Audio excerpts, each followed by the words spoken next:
Hello, all you Zero Escape fanatics. So I'm on the screen. This is Nonary Games, and it says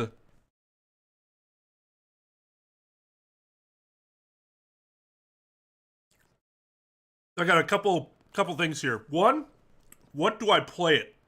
What controller do I use mouse and keyboard? Or do I use my PS4 controller?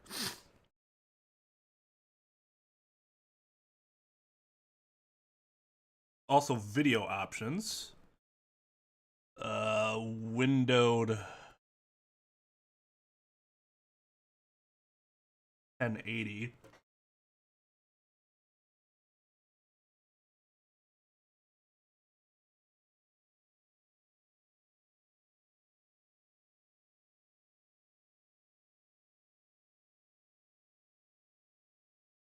Okay.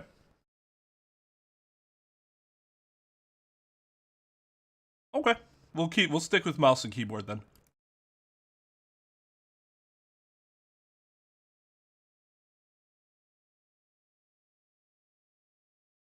So this was a series that was released for DoggoMcPawggo, right?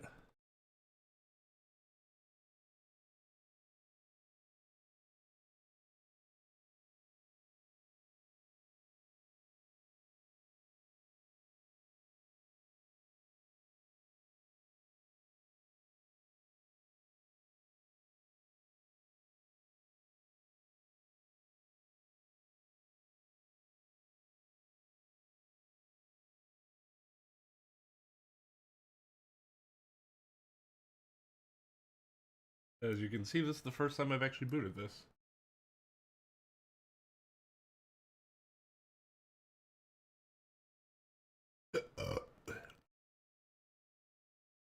Excuse me. Okay. There? It did devour me eventually, but I got my way out.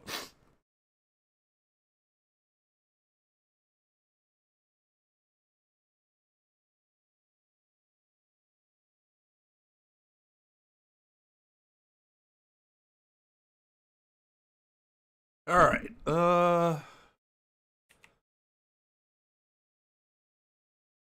oh god.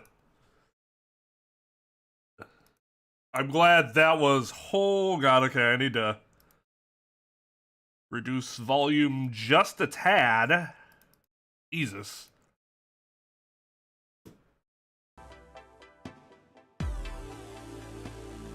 That's better. Hey, Ryzen, what's up?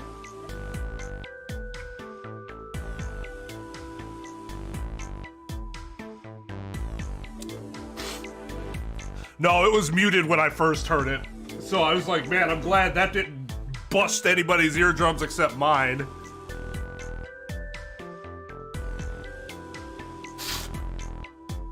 I feel like I always want skip text on.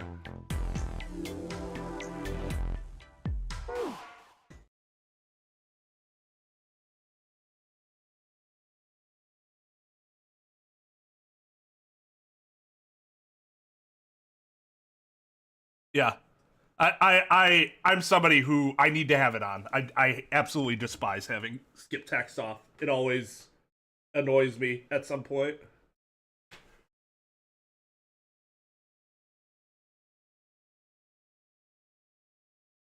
Hey, Gandora. So am I! Magic Dog isn't a member.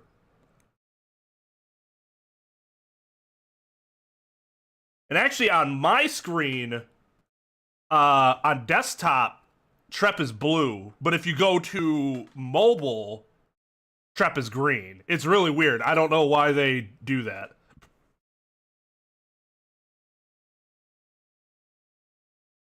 Oh, on mobile he's blue? I know there are sometimes where the members are green, even if they're mods. I don't know when that happens.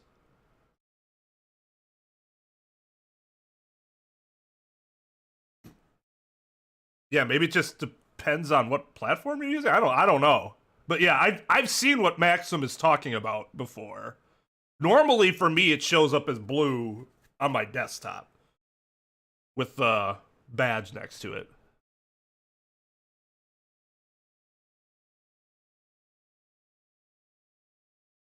Yeah, I think so too. But yeah, Dog's not a member, so that's why he wouldn't show up as green.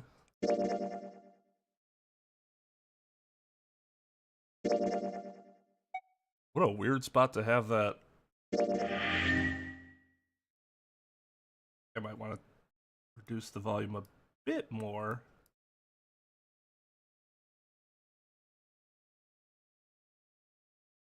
This game is fiction. All names, characters, you know that shit. There are 2 modes of play, novel and adventure.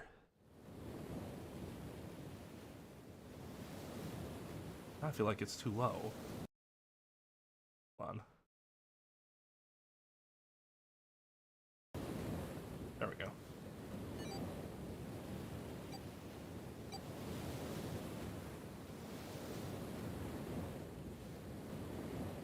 We're on a boat. We're on a boat. Everybody look at me, 'cause I'm sailing on the boat. This looks like the fucking Titanic. Jesus.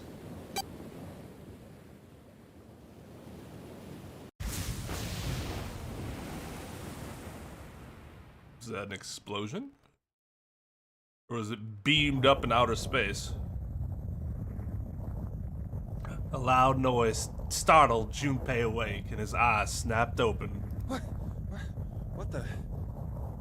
As they adjusted to the light, he realized that he didn't recognize his surroundings. Wow, that looks fucking terrible, by the way. This cabin? Holy shit. With a crack, Junpei's head connected with something metal. He rolled over and threw out his hand to steady himself, but he found himself groping at empty air. Whoa!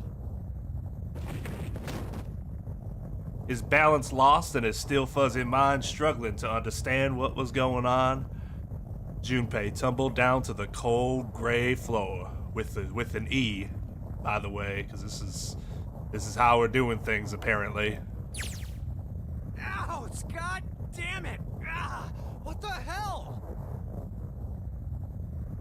A bed? Jesus fucking, are you kidding me?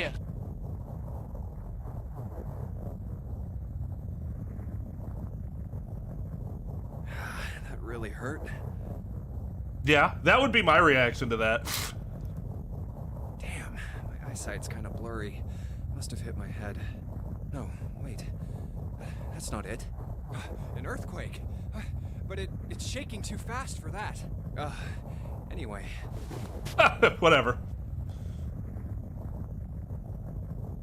Where am I?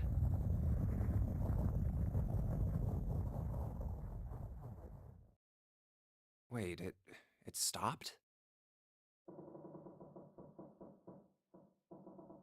What's that sound?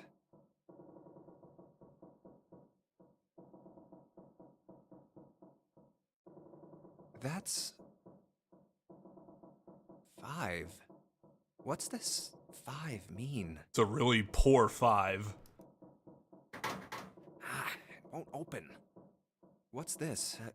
Is this keeping the door shut? Hey! Hello?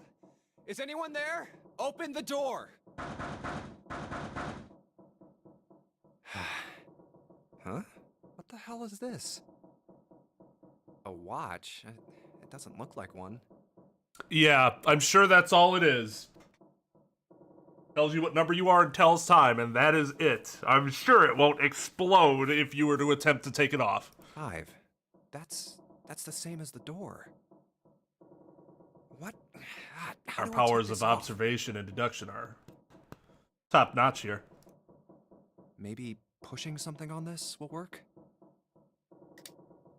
Nothing. Damn. Guess I'll have to force it off. That's one thing that'll help the playthrough go faster than usual. No good. This stupid thing won't come off. What the hell is the deal with this thing? Where am I? And why the hell am I here? Why? What the hell happened to me? My head. Huh. This is... Hold on. Am I on a ship? I can't see anything. If only it wasn't so dark outside. Huh? What the... Oh, you gotta be kidding me. What the hell is going on here? Oh, Lord. What the hell? God damn it! Hey! Anyone! Is anyone there? Come on, if you're there, say something! It's not stopping. I think there's a 5-minute cooldown on KY now. I forgot that I did that because people were spamming it too much. Not good. Not good at all. I need to find a way out, and fast.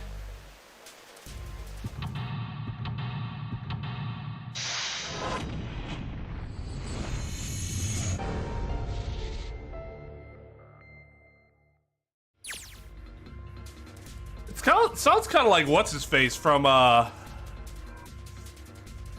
Okay, what am I doing?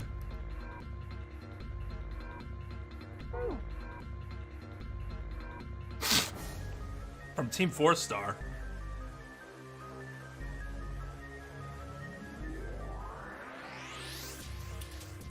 First impressions, I'm on a ship.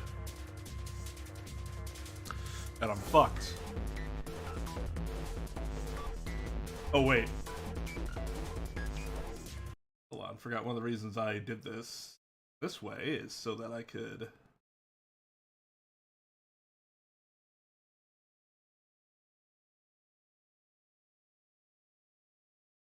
Oh, hold on.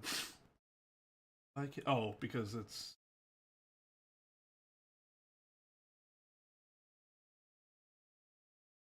This is actually like the true view. If I'm on the left side, I'm flipped.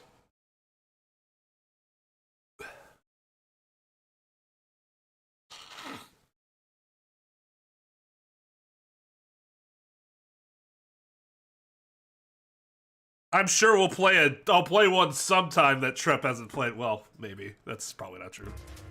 During an escape, you are restricted to an area. Your goal, search around to uncover how to unlock the door. There are items and hints in the room that will help you escape.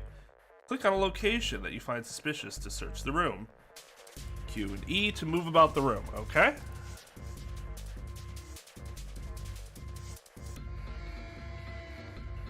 To obtain an item, you'll be able to go to the item screen, clicking item on the top left, okay?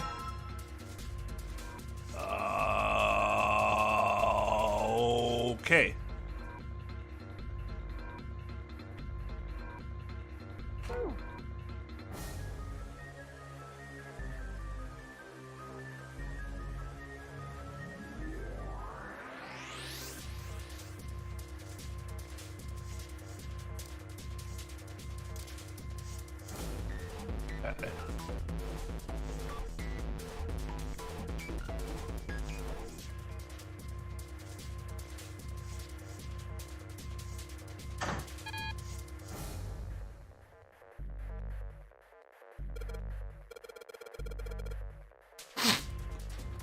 Damn it, what the hell's with this opening? Fuck! Alright, I need to find something that... Briefcase here. Is there anything in the keyhole? Oh!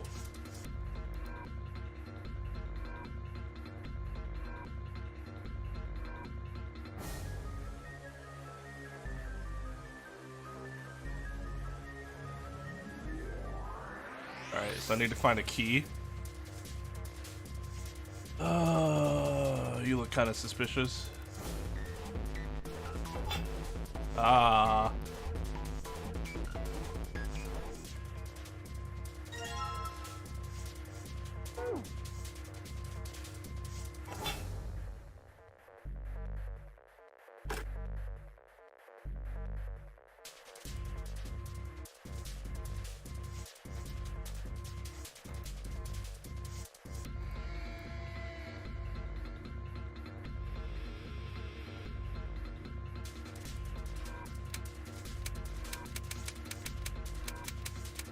Okay, that's not what I thought it was.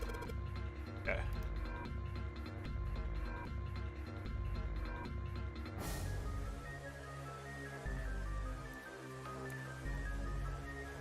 Alright.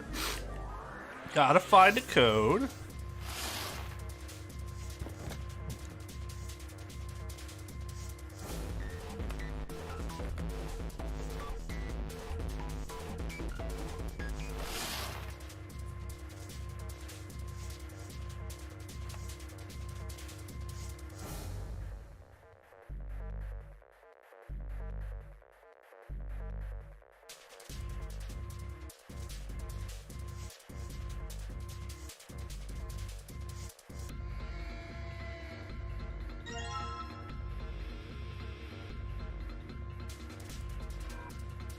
Okay.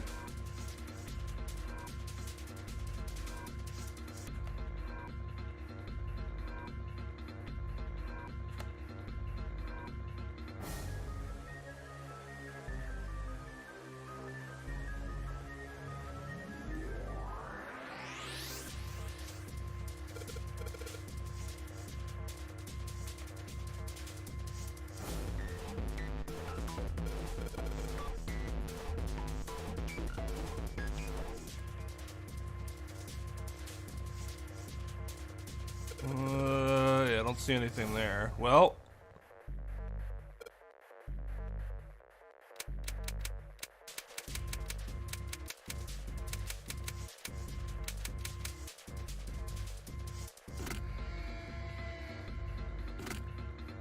Okay.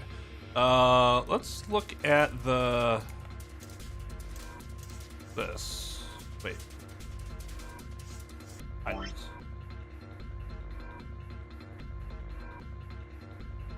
Full, empty, going from left to right.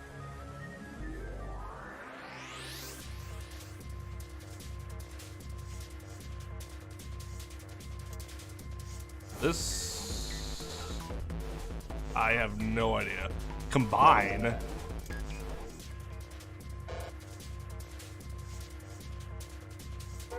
Apparently I cannot combine those two.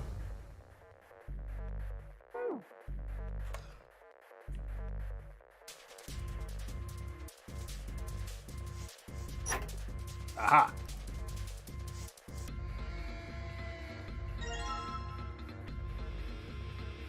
Okay.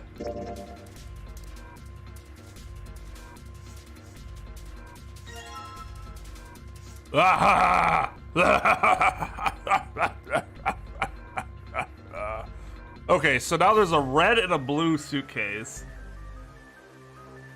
So, how do we...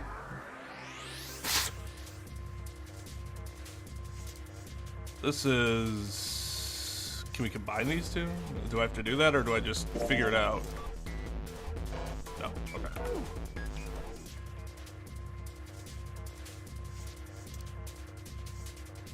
So it's 7, 4,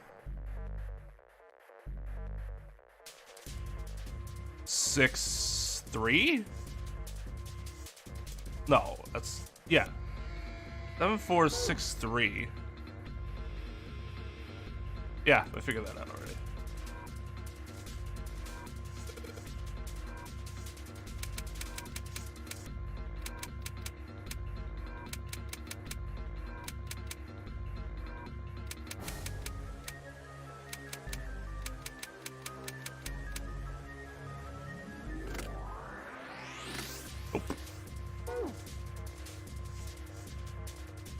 Let me gotta look at this again. I hate that they intentionally keep it like... Okay, so from left to right.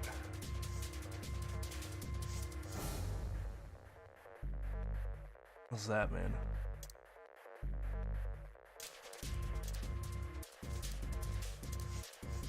Seven, 4, 6, 3.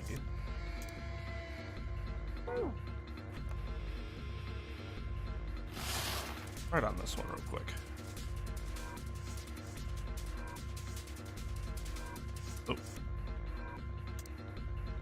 Oh, I don't have the other key for that. I bet it's in the shit. Okay.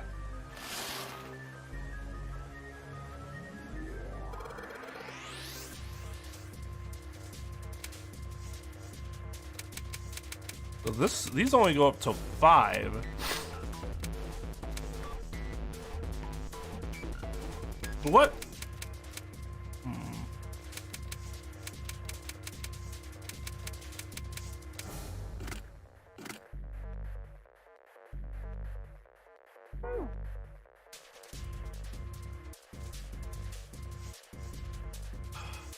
I am confused about what this line means.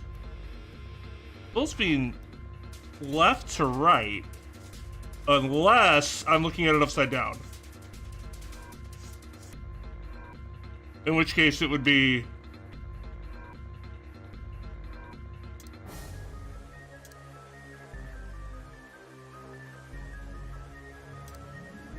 one. No, that can't be right.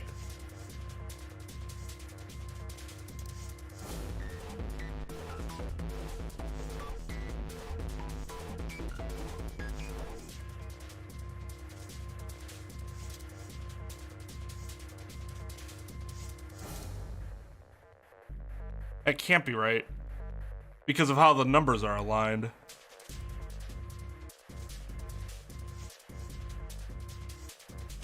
In terms of like how the suitcase numbers work, the lower numbers have to be the second two, here and here,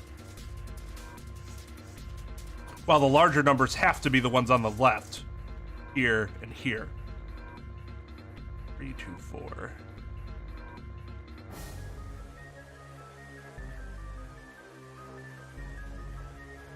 Do I have to flip them? What was it, 7, 4, 6, 3?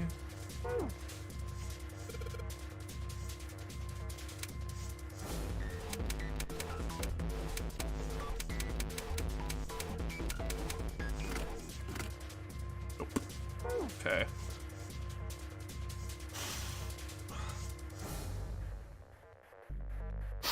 Okay, so we know that these have to represent the dark.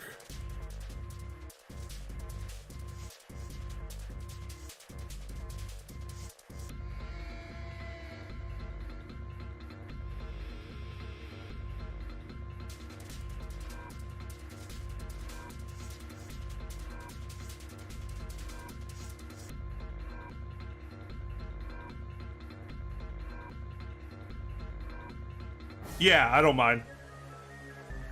In that circumstance. As long as you're blind in the game too.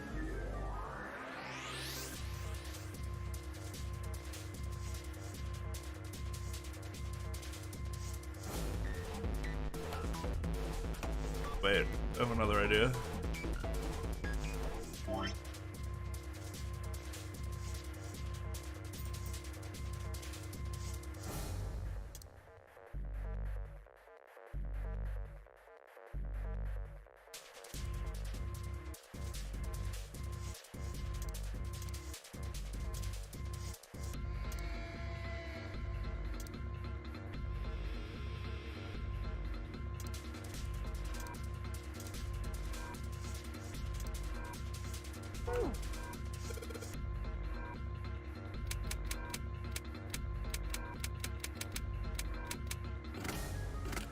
Fuck.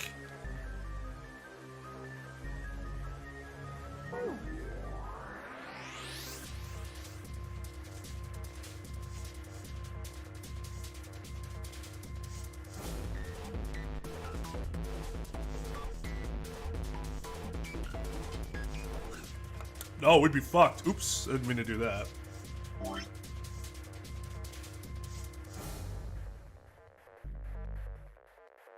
What is the right arrow for?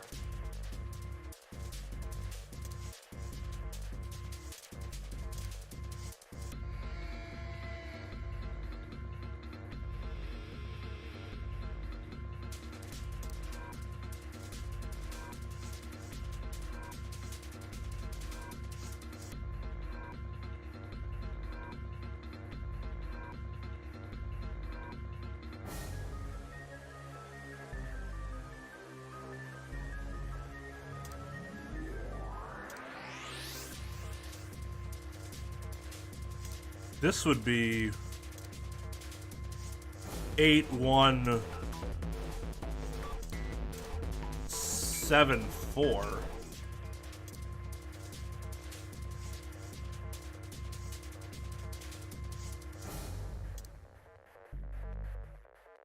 But that's if.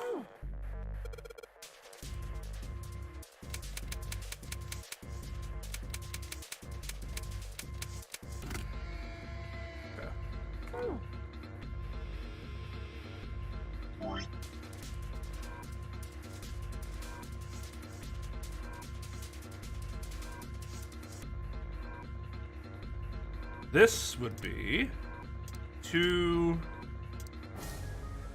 No, it can't be this way. It can't be that way.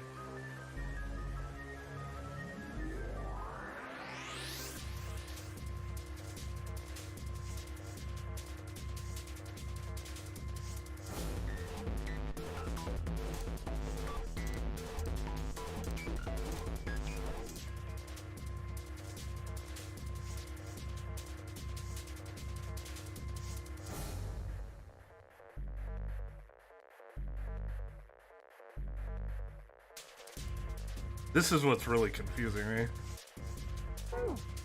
I don't know.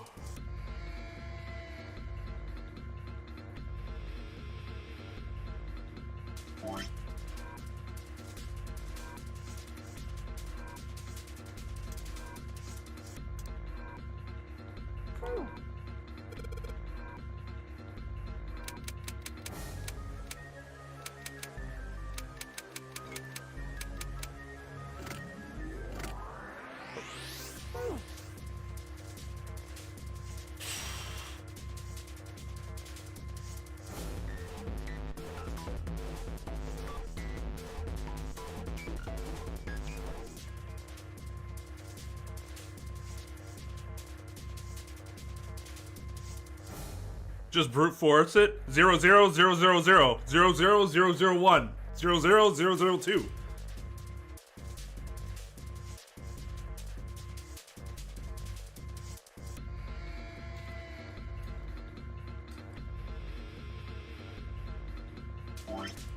Am I missing another item? That is another possibility.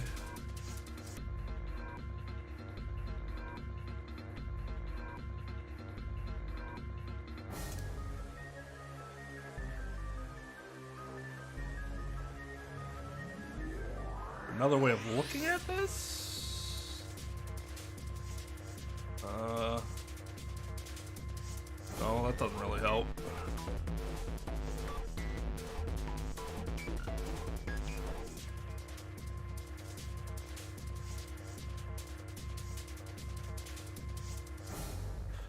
Alright, well, let's see. Let's check and see real quick. Shouldn't take that long to figure out whether or not there's another. Nothing there.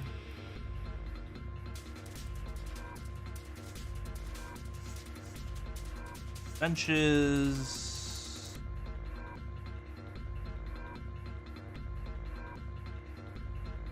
Bulletin board. It's over here. Ah, there we go.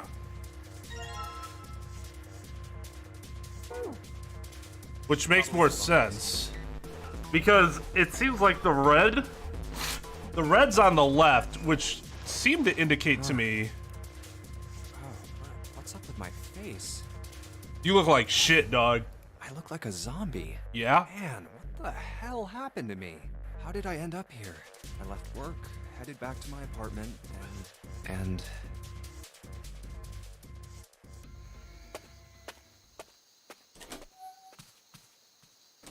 I'm back. Not like anyone will respond. Man, work was rough today. You mean villain? Villain arc? Huh? Yeah, that's what didn't make sense to me, because I was like, shouldn't I have the red? Shouldn't I have the red key before the blue key? So that's what made me think maybe I'm just missing something. A breeze. Huh, that's weird. Did I leave that open? It also makes sense with how they're arranged. If you look on that side of the room, the red suitcase is on the left and the blue one's on the right. Everything looks okay. I must have forgotten to close it. Whoops. What? Who are... I can't...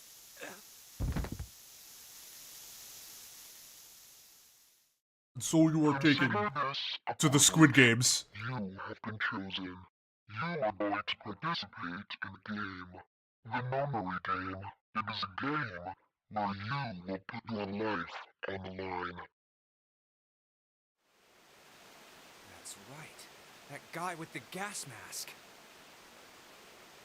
That son of a bitch must have taken me here. When I get my hands on him... Well, I guess there's no way to know if that was a man or not. Just who was that? I mean, kind of had a curvy figure. Could have been a woman. Who knows? They said, you have been chosen. What the hell is going on?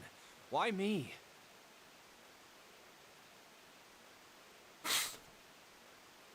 You are going to participate in a game.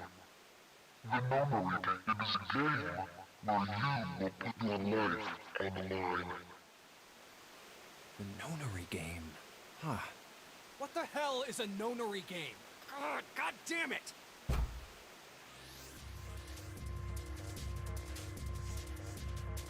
Okay, nothing left in the mirror. Huh. But if Maxim's right...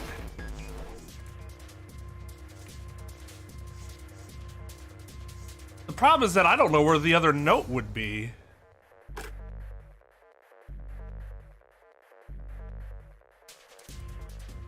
I have an idea.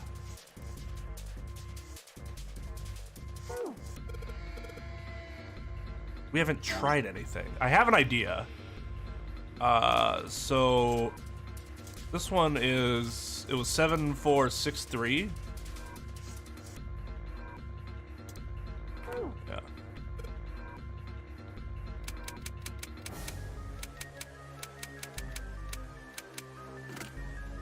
Okay, no. So that idea is not correct. I thought it might flip then if you go to the other one.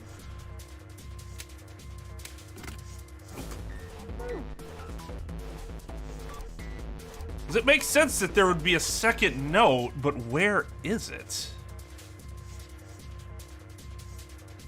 And then, like, the note fills in.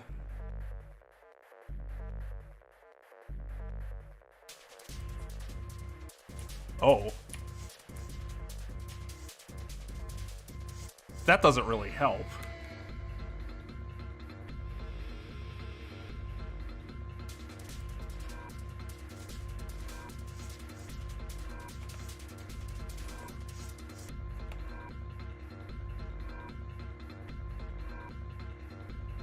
Oh.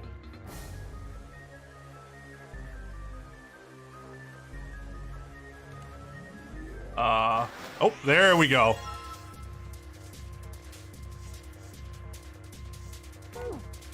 I could have sworn I clicked on that before and it just didn't do anything. Maybe not.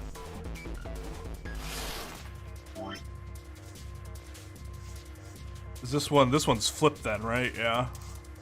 So 5 is the square. So 7, 4, 8, 5.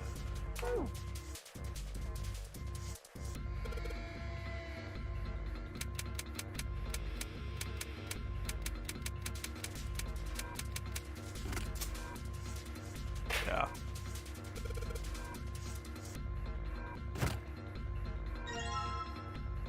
Stack of keycards. Yeah. Okay.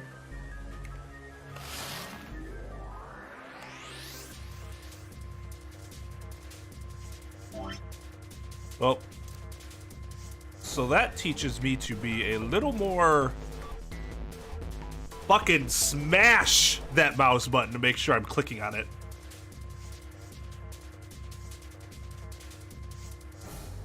What? Search?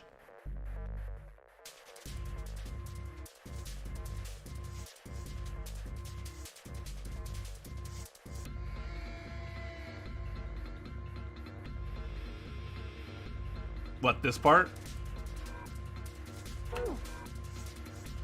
What, menu?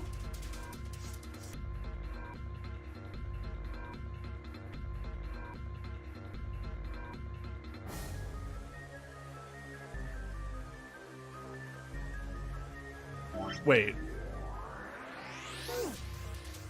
Oh! Oh, I see. I'm gonna have to see what you mean.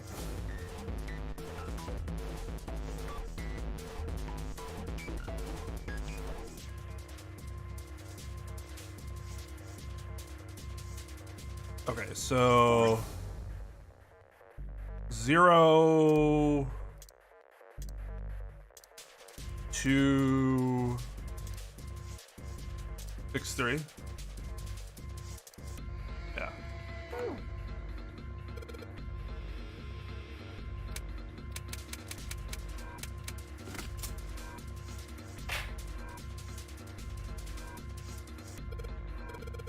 All right, let's open it up. Hell yeah.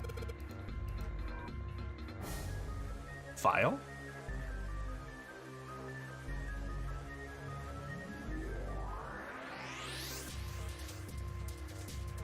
What? Digital root. Add all the numbers in question to one another. And with something greater than a single digit number, add the digits to one another. For instance, yeah, I get that.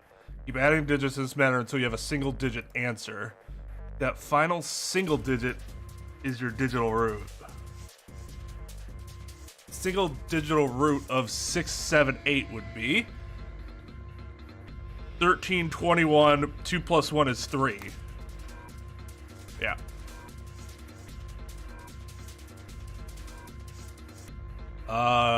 1 plus 3, 6, 10 would be 1. I like how they give you the examples just to make sure you know what you're doing is correct. I see. So I just keep adding numbers until I get a single digit number. Looks like there's something on the back of this thing. A notebook, pen, a calculator. A stack of keycards, huh?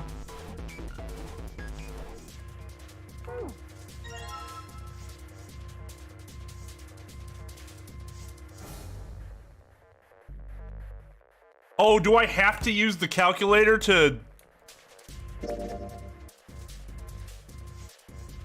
I can't just do it in my head?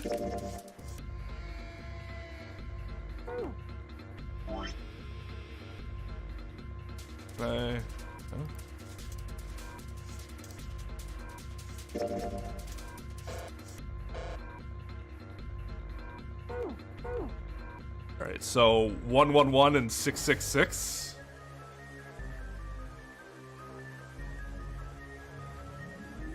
Pretty sure this is where I'm supposed to use them. Alright, let's just slide these cards and see if they work. And... nope. Why? Damn it. Oh, it's not... No, that's right. So of cards I haven't used. Yeah, so what the...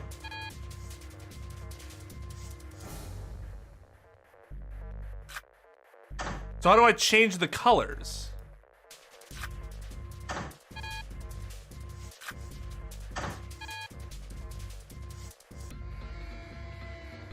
Yeah, I know, that's the point.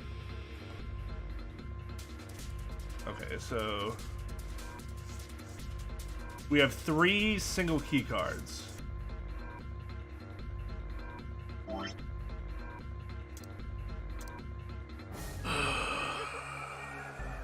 They each have 1 on them?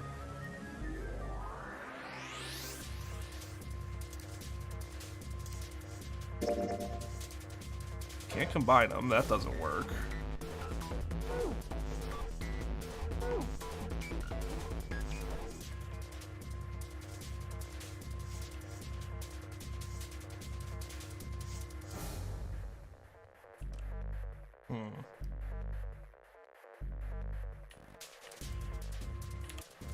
reader. If I look at this specifically. Nope. No, I'm not trying to...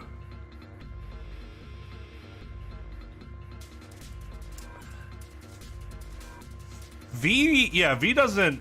V just changes the... Oh, I see what you're saying. I see what you're saying. It's not equipped. Yes. Damn it, not again. There aren't any more cards in here.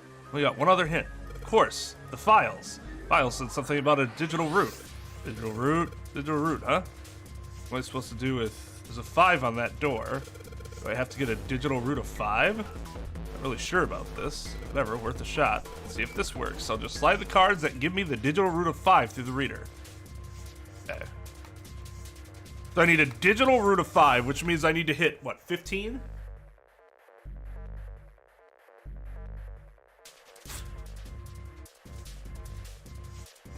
No, not 15. I'm an idiot. 14. 14. I can only do it in 3 cards, though. Oh, okay. Okay, so it's not just 111666. All right. That is a lot better.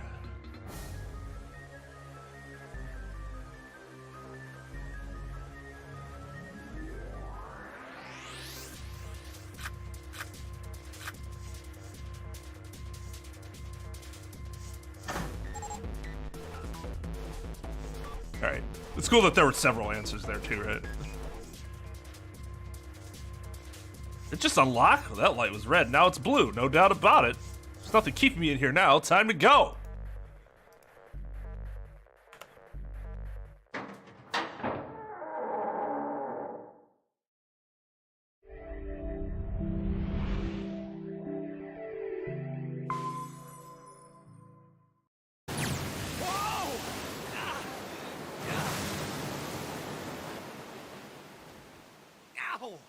Okay, well that was fun. Just a matter of making sure I check everything. Oh, this? Where it says ADV screen or whatever?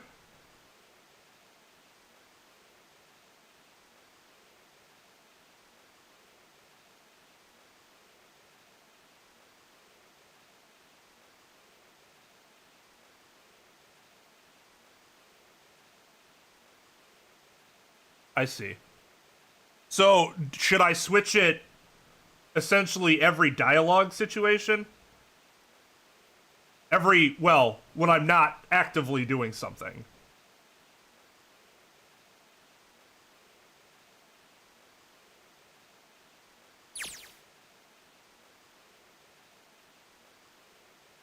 The water tossed and turned him like a washing machine, and he always stopped rolling when he hit his head on the wall.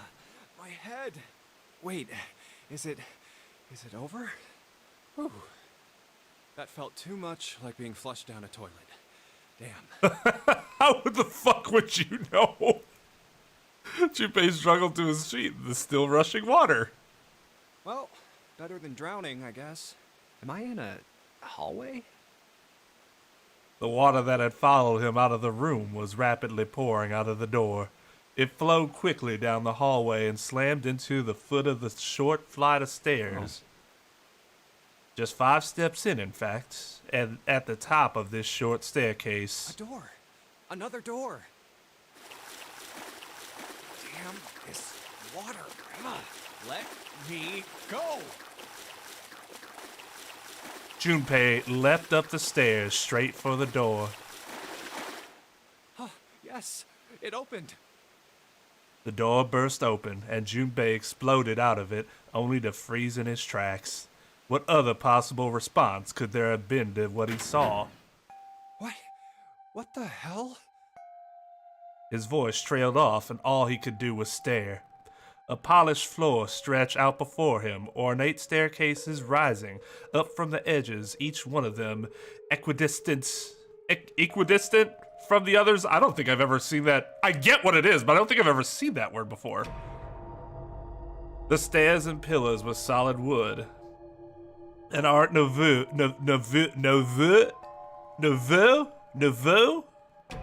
embellishments and decorations covered the walls and pillars. It looked like nothing so much as the entrance to a luxurious mansion from the early 1900s. This is the inside of a ship? Nouveau. Well...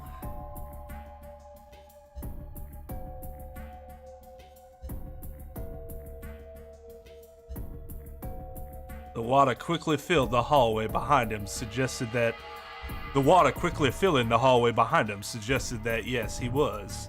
As he looked, a fresh wave rolled out of the room he'd been in, gathering speed as it moved toward the stairs. That's what I thought. This is totally, Wait, what the hell? A wave? Oh, shit! Shit! Okay, I gotta get out of here. Junpei spun around, his wet shoes squeaking in protest on the polished floor, and ran towards the tremendous staircase in front of him. C deck. Okay, now he's starting to react like a normal person would. B deck.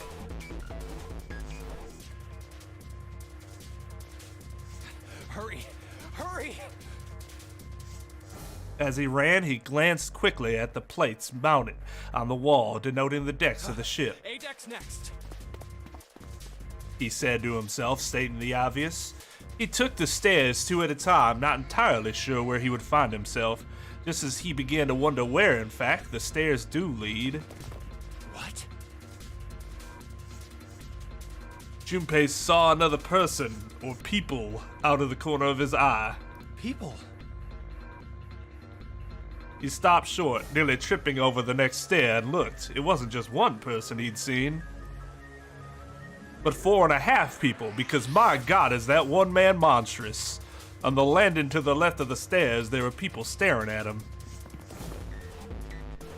And on the right side, 3 more. A lot of people. All told, there were 7 of them, and a half. It looked as though they had been on their way down the stairs. They'd stopped short when they saw Junpei, their eyes wide. Okay, so this is, well, looks like she's in school. So she's like grown-up version of What's-Her-Face from Ultra Despair Girls. This is like Edgeworth's great-grandson. This is Gumshoe's son.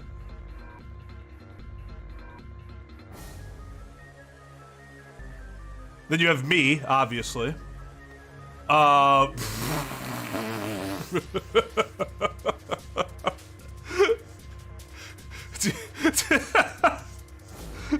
Diego Armando, if he was way less impressive. Fucking sexy ass belly dancer, and then this little fucking pipsqueak.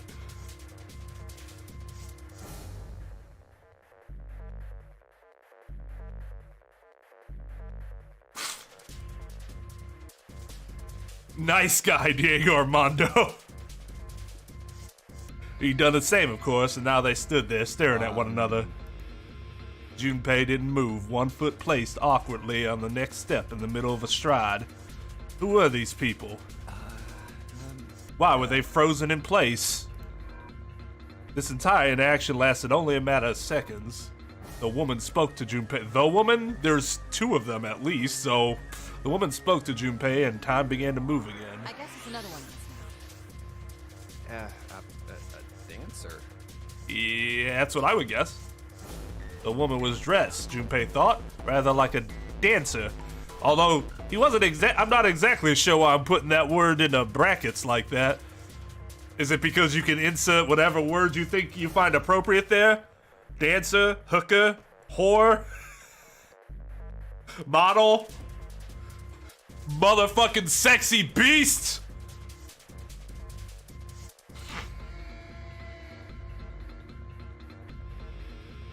Her clothes covered very little, and her prodigious jewelry little more. No, I'm not. You better get moving. With no further ceremony, she ran straight past Junpei and towards the doors behind him. Okay then. Then suddenly, as he was starting to feel a little tingle in his pants, Proximity of a woman with such striking assets left Junpei momentarily stunned and a little stiffened. He felt his pants rise up just a tad, but the others wasted no time because they were more firmly grounded in reality and quickly followed the strange woman. Silver hair? Huh? The first to pass Junpei was a young man with, why is it in brackets? Silver hair. Which is really fucking weird for a person who isn't above the age of like 50. He threw a quick glance in Junpei's direction as he ran, muttering, One of us, huh? What? his name's actually Silver, holy shit. Nothing. Following him was an older man, his face calm and without fear. Soft wrinkles sprouted from his eyes, and he came close enough as he passed to Junpei to see wisps of gray in his hair. His composure and shock of hair struck Junpei as rather like that of an elderly lion. Oh. That's how I look at that's how I see myself. Kind of like an elderly lion. Going up won't do you any good. There are 2 doors, but neither of them will open. Wait, hold on. The doors won't open? The next to speak to Junpei was a girl with pink hair and a high voice. Come on, aren't you coming? You gotta hurry. I didn't expect their entire body to move. I just thought their mouth would move.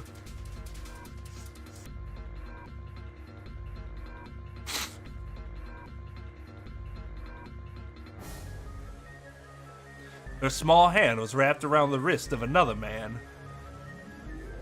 His eyes closed as though he was sleeping. Oh, is he blind? His features were graceful, almost serene. He was dressed rather elegantly for someone his age.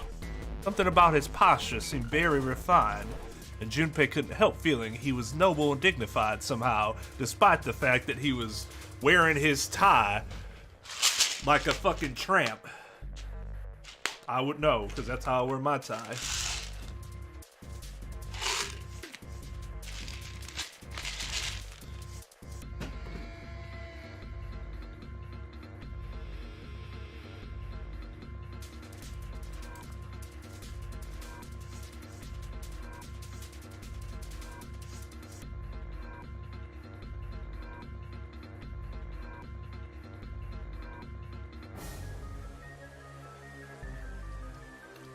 In the middle of one of my headache spells.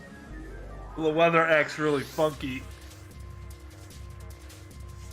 I'll get like these migraines for a few days straight.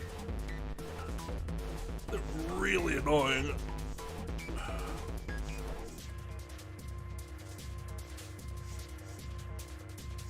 Ugh.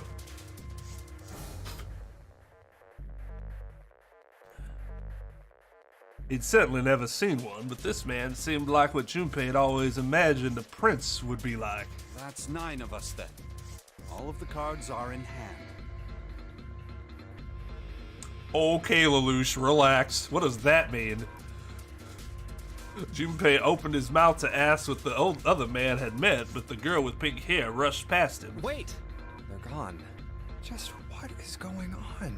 There's an old man like a lion, a girl with pink hair, and a prince, and I have no idea what they're talking about. He turned just in time to see 2 more people running toward him. One of them had hair like a bird's nest and looked as though a stiff breeze might topple him. Yep, and the other was a veritable mountain of a man.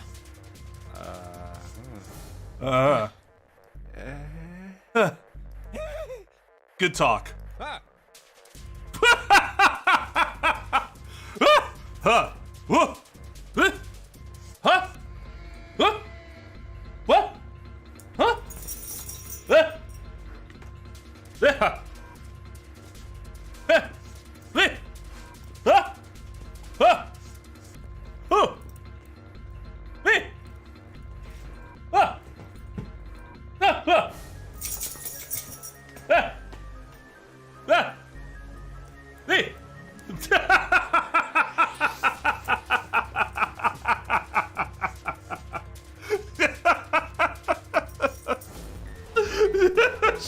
concerned for my well-being, as she should be.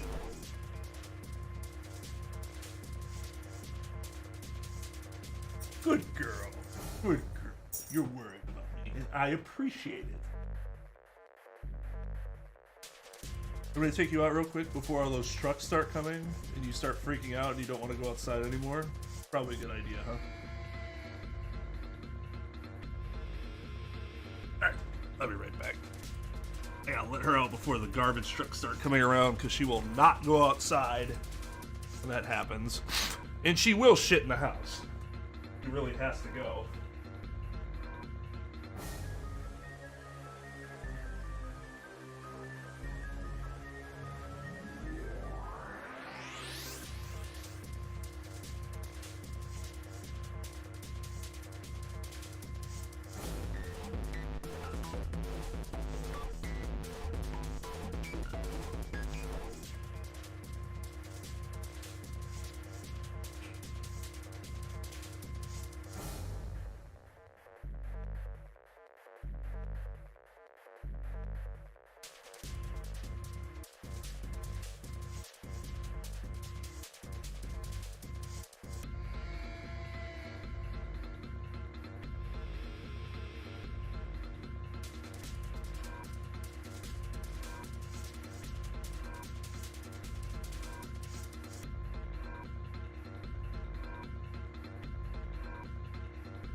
I have an idea for a bracelet.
Okay.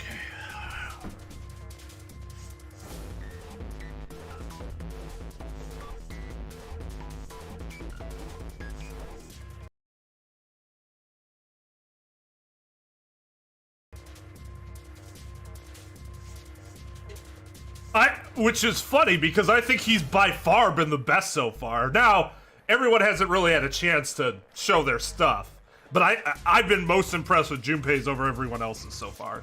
Except we haven't heard the big guy.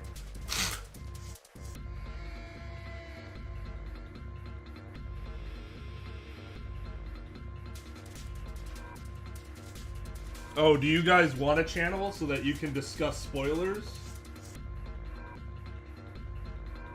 In Discord?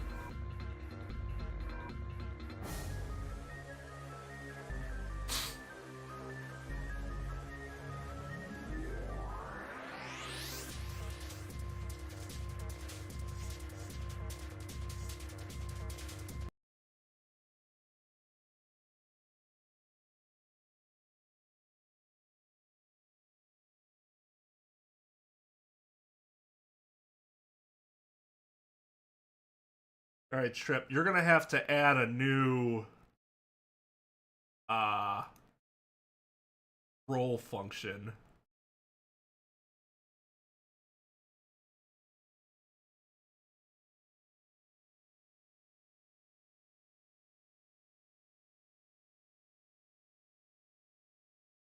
Actually, for now, if you pick the law,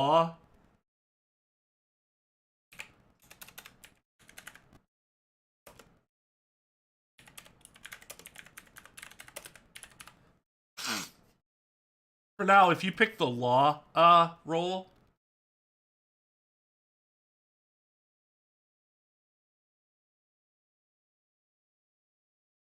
you can use it.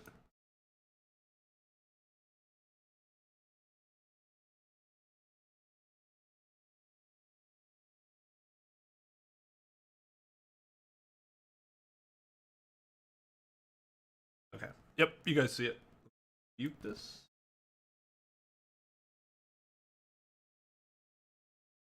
So I'm gonna make a new roll for zero escape. But for now, just use the law roll in order to talk there. So if you don't have the law roll and you want to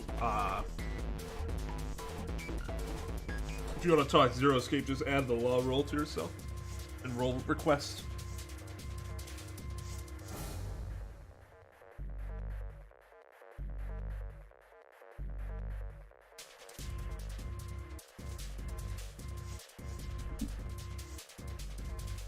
The scrawny one scuttled past Junpei as though he were running from something. What's that all about? Hey! What the hell are you just standing there for? I honestly don't know the answer to that question. Well, no, I honestly don't know the answer to that question. I don't know why I'm just standing here. Something an idiot would do. Didn't you hear him? I don't like associating people with the name Mountain.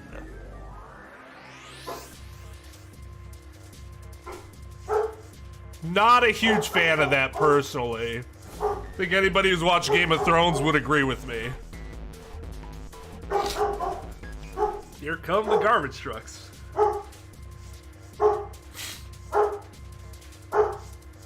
Looks like a mechanic, yeah. Like, could be a car mechanic or something. Hold on.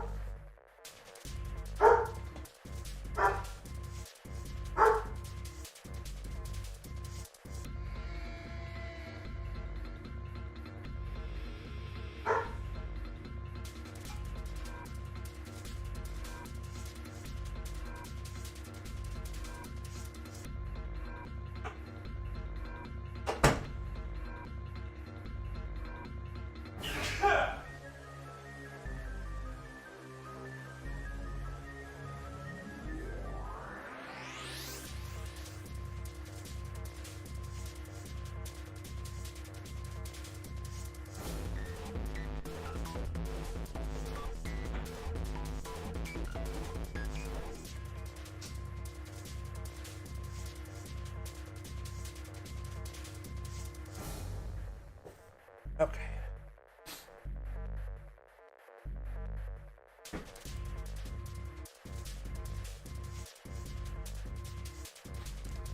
Oh, like the Mountaineer guys? Except they had beards. He doesn't have a beard, and that's kind of a big part of being a Mountaineer.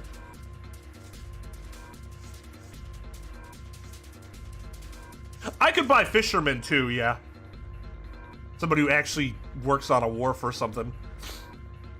It is definitely a Game of Thrones reference. No, I have it muted already, Trep, and I'm already closed out of Discord, so.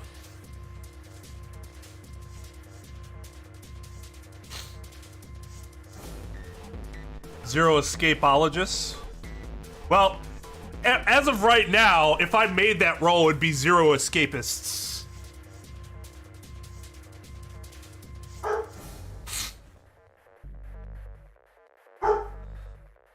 You don't get that? Really? There's two reasons. One is practical. I mean, beards are hair on you is meant to keep you warm, right? And beards for people that are outside a ton make a lot of sense, especially if you're somebody who's like mountaineering and you're going to be high at high altitudes. a lot. Second of all, it's just easier to maintain than if you didn't have a beard. It's a lot easier just to shave this than every day having to fucking So we're talking about practicality here.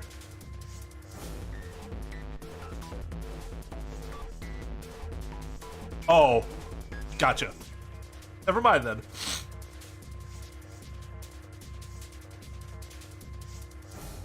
Maybe he can't grow facial hair? Well, that'd be unfortunate for him.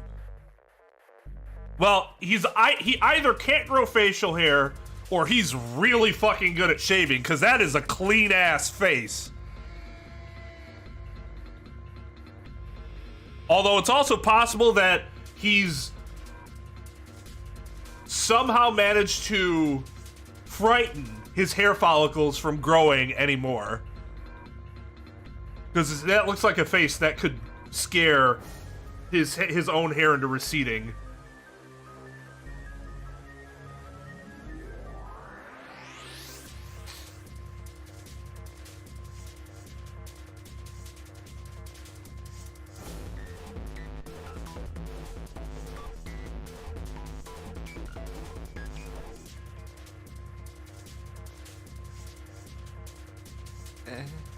The doors on A deck are no good. We gotta check the doors on B deck. Well, how the fuck would I know that? Got it? Now go! Yes, sir. Before he had a chance to respond, the man laid a massive hand on Junpei's shoulder. With no more effort than Junpei would have used to brush aside a fly, the man shoved him out of the way. Thrown off balance by the man at recent events, it took Junpei a couple steps to get his bearings.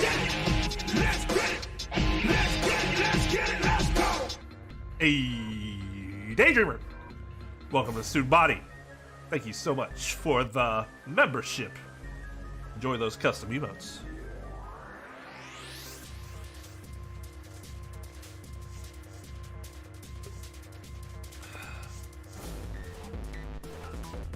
CJ. CJ. Congratulations! It is getting to the point of stunning, quite frankly.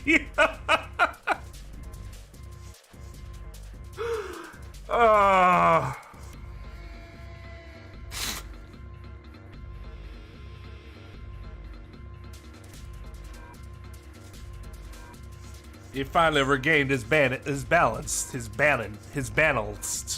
and looked up at what the other 7 had been running toward. Man, that was dangerous. Huh? There were 2 pairs of large iron doors set into the wall in front of them. They looked quite sturdy, and each had handles jutting from them. Written across the surface of each door in red paint was a number. The door on the right? And this one says 5. They're the same. The guy Junpei had decided to call Silva was mumbling to himself. Okay, that's not his actual name. The room I woke up in had a number on the door just like that. You too, eh? With an arched eyebrow, the lion looked over at Silva. My cell was the same. A number upon the door. I opened it, ran down the hallway outside, and found myself in a rather grand room full of stairs, as I suspected the rest of you. It was as though the floodgates had been opened. They all began to talk at once. Me too. Same for me. There was a door with a number on it.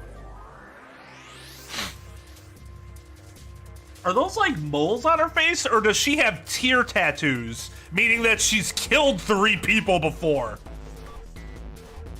It soon became clear that each one of them had awoken in a room with a locked door and solved a puzzle to escape. They'd all ended up in the same room. Almost as though they'd been guided there. Yes, we all saw the same thing. That's not important. We need to hurry. I like her. She's very concise. It's like, does this fucking matter right now? We need to... You think I don't know that lady? Let's stop idly chatting. Before the dance had time to finish, Silva was already running. Open! Damn it! He grabbed a hold of the door labeled 5 and pulled. That's not your door, son. Fuck, it's not opening. This damn thing won't even budge. Wow, the F word. Silver was quite obviously very upset to have dropped an F-bomb. Out of my way. The mountain grabbed Silver's shoulder and tossed him aside. His path cleared, he took a few steps back, then threw himself at the door. That is a terrible decision. Don't care how big you are. Once, twice, 3 times a lady. 4 times. You might want to stop that before you break your shoulder. The door shook as his body slammed into it, but showed no signs of breaking or opening. The mountain threw himself at the door again. Body slam from a guy that big didn't even budge it. There must be some other way. Junpei turned towards door 4. Next to the door on the wall was a small box. This looks just like the device next to the door in that room earlier. Oh god. Okay, I'm not a fan of their thought distortion. It sounds like a fucking robot. Maybe that's how he sounds in his head when he thinks to himself.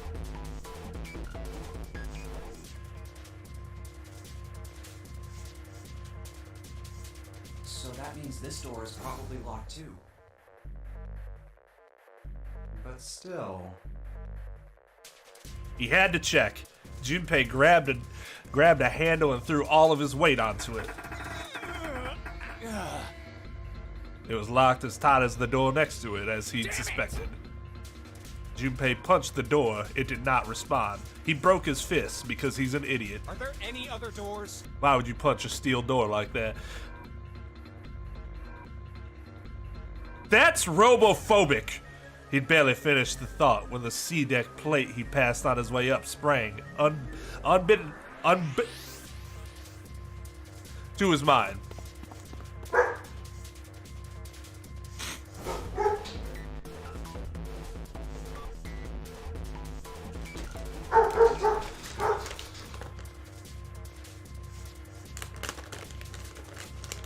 I sound like Ariana Grande in my head? Fair enough.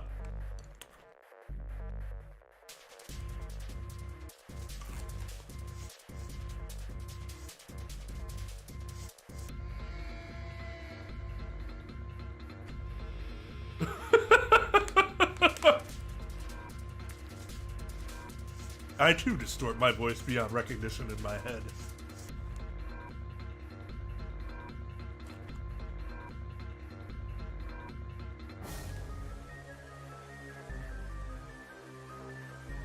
Gun in there?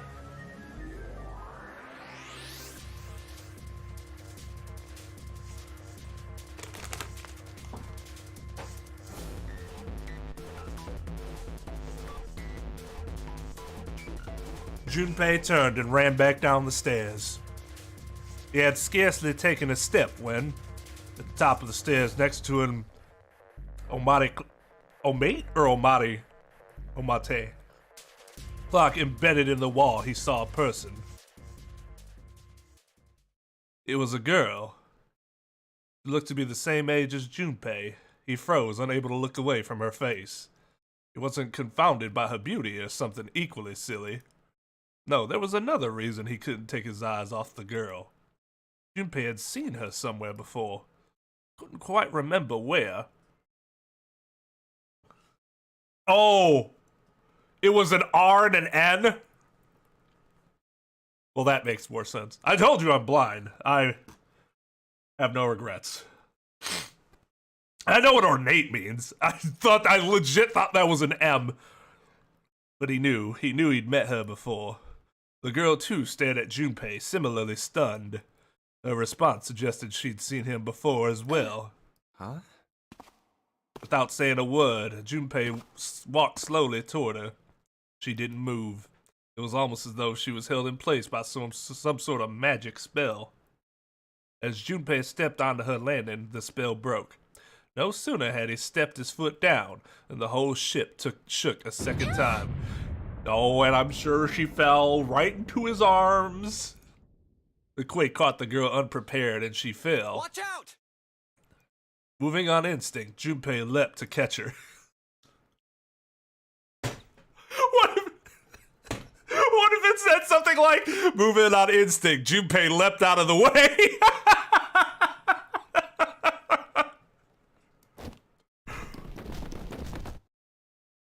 Oh. Is he on top of her? Are you fucking kidding me? She broke her neck. Game over. Her face was far closer than it should have been, mere inches from his own. Yeah. He was flat on his back, and she had landed squarely on top of him. The girl seemed as confused as he did, and her face suggested she still hadn't fully recovered from seeing him. For a moment, that seemed to stretch for a very long time. For a moment, that seemed to stretch for a very long time. They stared at one another. The ship stopped shaking. Everything was quiet. Water could be heard from the bottom of the ship, lapping faintly at walls and ceilings, but eventually that faded as well. The silence was complete, a thick, muffling blanket. At last, the girl opened her mouth. Oh my gosh! Is that you, Jumpy? Jumpy. Jumpy? The words echoed through Junpei's head, and suddenly his memory returned. Akane. Of course her name's Akane, because she's fucking adorable. All Akane... This is an objective fact. In anime, if your name is Akane, you are fucking some combination of sexy, cute, hot, whatever.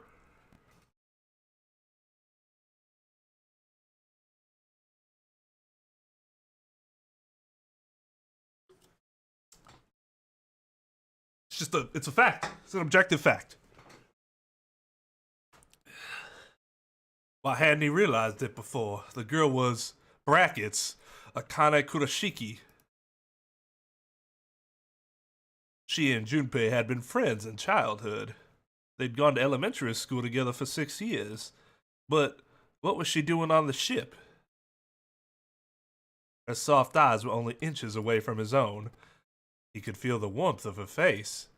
Feelings he thought long forgotten began to work their way to the surface. What? His fucking crush on her when he was in elementary school? Okay, relax, game. This isn't some, like, unrequited love.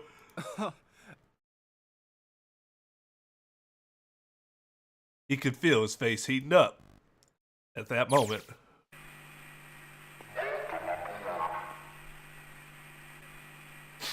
my name is Jigsaw.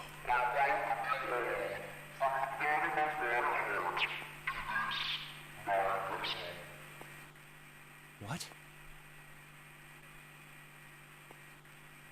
He could feel something raising up.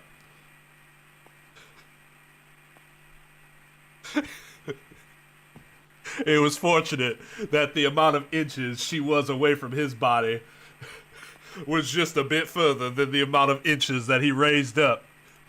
What's that voice?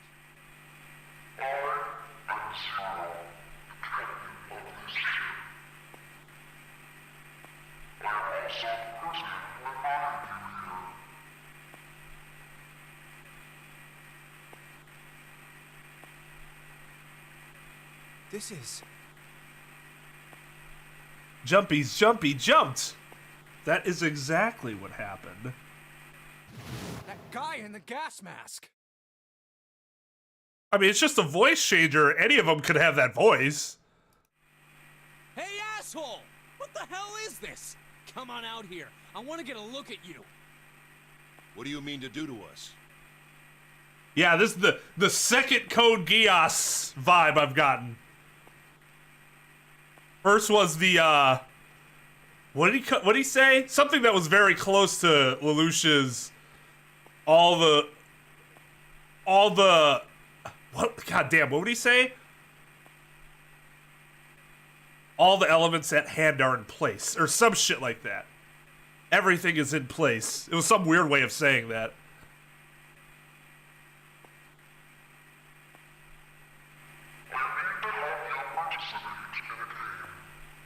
Some of you I know are familiar with this game, the Nonary game. It is Nonary game. What the hell's that?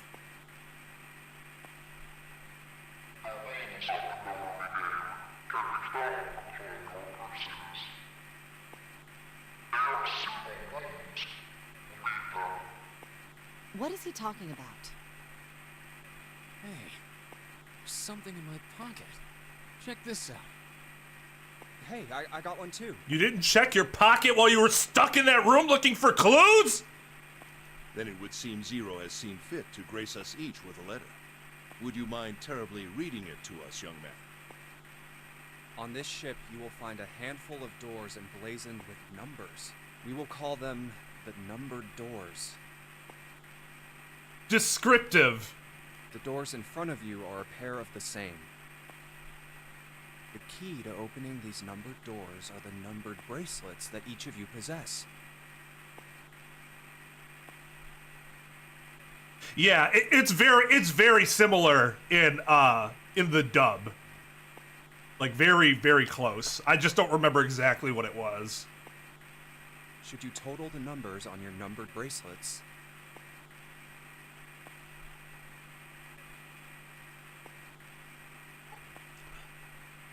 and find that the digital root of that number is equal to the number of that door, the door will open.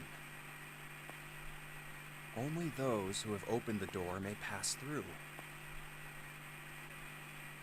That would be very much like Squid Games. The guy who led... Well, okay. Has anybody not seen Squid Games that doesn't want that shit spoiled? Because if you played this game, I would have thought you'd want to see Squid Games by now. And if you haven't, well, I'm confused.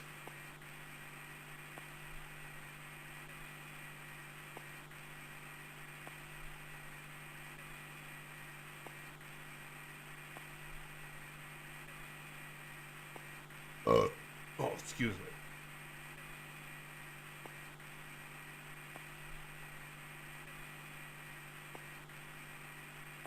I would agree. So the Amadeus, you might want to mute me like in a second if you really don't want to hear. Because I'm not gonna stop the spoilers because one person hasn't seen a show that's been out for like a year. So I'll give you a peace sign when I'm done talking about it.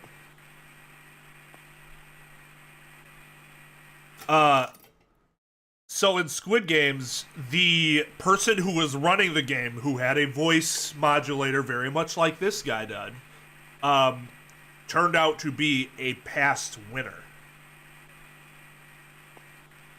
So that would be very, very similar. It would be, I like that idea.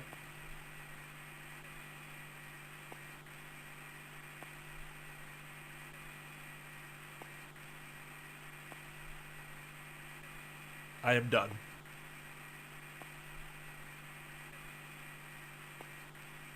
It doesn't actually spoil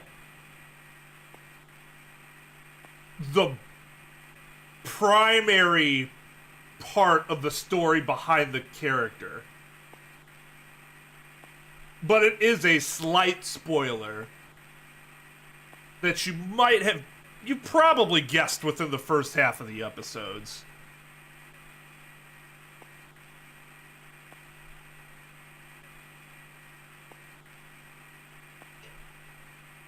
There are, however, limits. Wait, when did this change back to the ADV screen? Should I have the ADV screen on now? I didn't change this myself.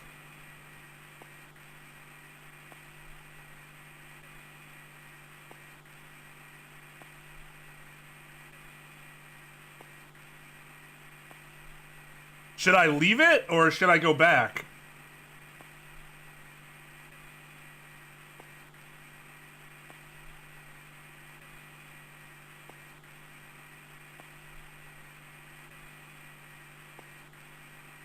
Okay. Only 3 to 5 people can pass through one numbered door. All those who enter must leave, and all who enter must contribute. So this thing on my arm is a bracelet. He glanced around. It looked like everyone else had one as well, and had come to much the same conclusion. The purpose of the game is simple. Leave this ship alive. It is hidden, but an exit can be found. Seek a way out. Seek a door that carries a 9. There's one last thing I want to tell you. As you have no doubt surmised, this ship has begun to sink. Oh, so you can have it on novel mode and you'll still do the same. So yeah, why would I ever have it on ADV? That's weird.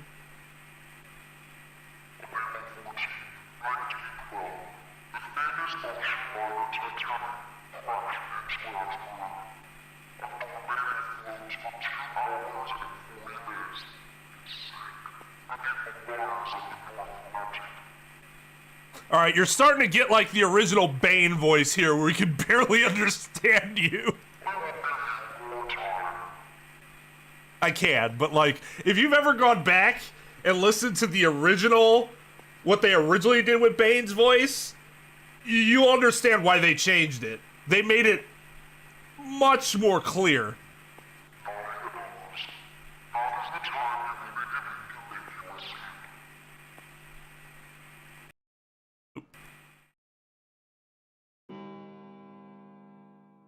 The voice finished and the speaker went silent.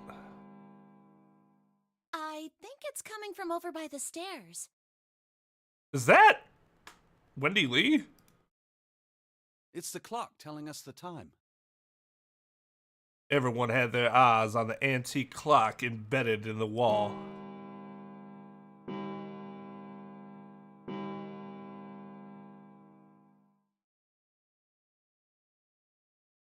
Ah, good old Wendy. I love Wendy Lee. It rang 9 times, so 9 o'clock then? I think it's 9 p.m. I couldn't see anything when I tried looking out the window earlier. It has to be nighttime. If that is the case, then we would need to escape by 6 a.m. tomorrow.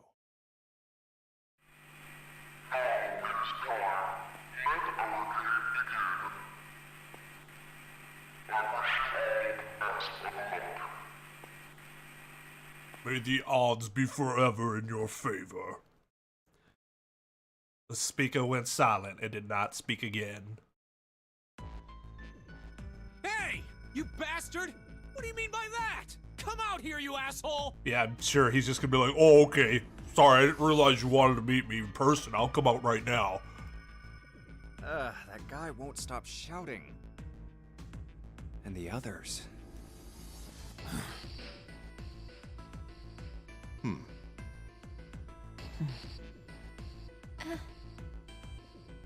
Is that all you're gonna do is make fucking weird noises?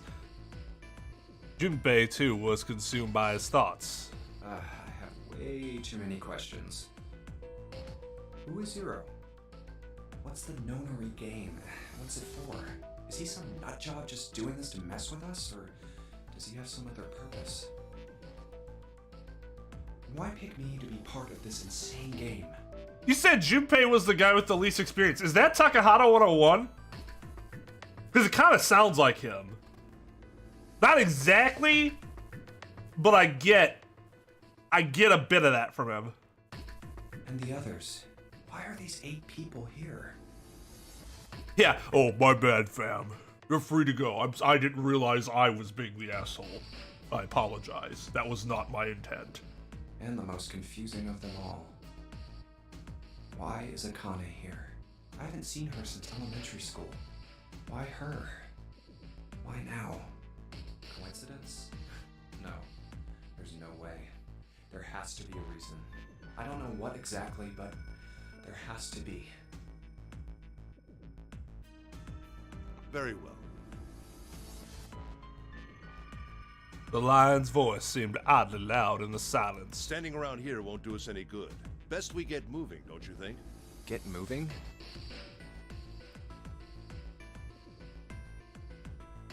Hold on. This is gonna bother me. What's his name? Something freaks.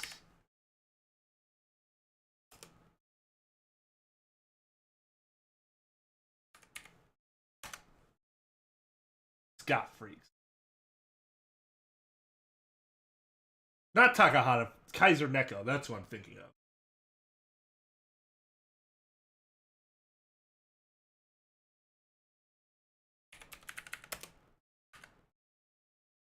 Frerix. I have no idea how to say that name. Frerix?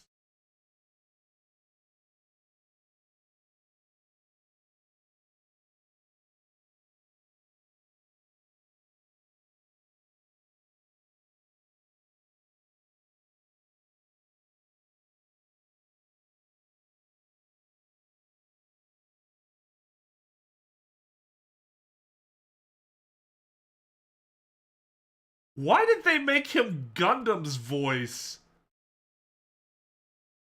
in the anime? That's weird. He is not at all. Okay, yeah, that's not him.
Google. You must think I'm some amateur. I was not on Google.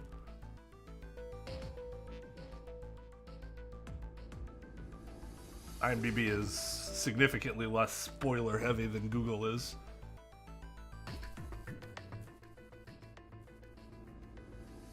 But thank you for the $1 Canadian, CJ. Evan Smith.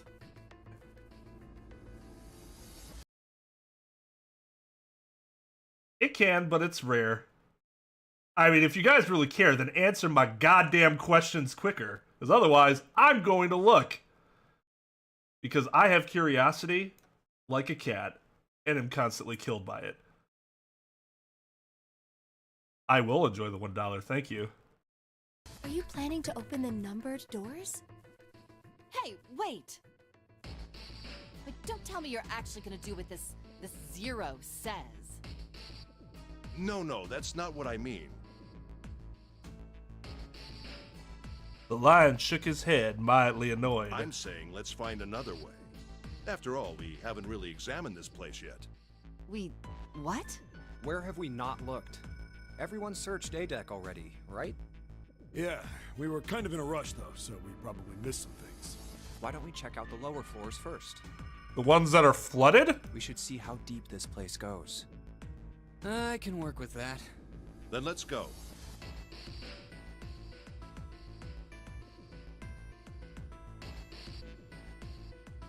Whoa! Not when it comes to knowledge, no, Maxim, I don't. What the hell? It's completely submerged. My thirst for it completely supersedes any self-preservation skills. Damn. If the water level keeps rising like this, we're all gonna drown. No, I don't believe that's something we have to worry about. The prince knelt down and gently drew his hand across it. See? The water's not flowing. That means the origin of the water has been stopped. Perhaps this Zero fellow has used some sort of remote control to seal a watertight door lower down. He said that our time limit was 9 hours. In other words, this water won't rise for 9 hours. And you're saying we won't sink till then? Well, that may be a little too optimistic. No point to wishful thinking. That's depressing. If we don't determine a way to advance from this point, we are stuck on A deck and C deck. Looks that way. Hey, hold on. How about we check C deck before we jump to any conclusions? We might find something there. Huh, you're right. I think we should look at the metal doors by the big staircase, too. They're pretty suspicious. No numbers on either door. And I don't see an authentication device either. Nope. It's locked. This one too. Damn, none of the doors are opening. Hey guys, over here. There's another door behind the stairs. This one doesn't open either. We'll see about that. Hey, old man, give me a hand. Using force, I see. Let's give it a try.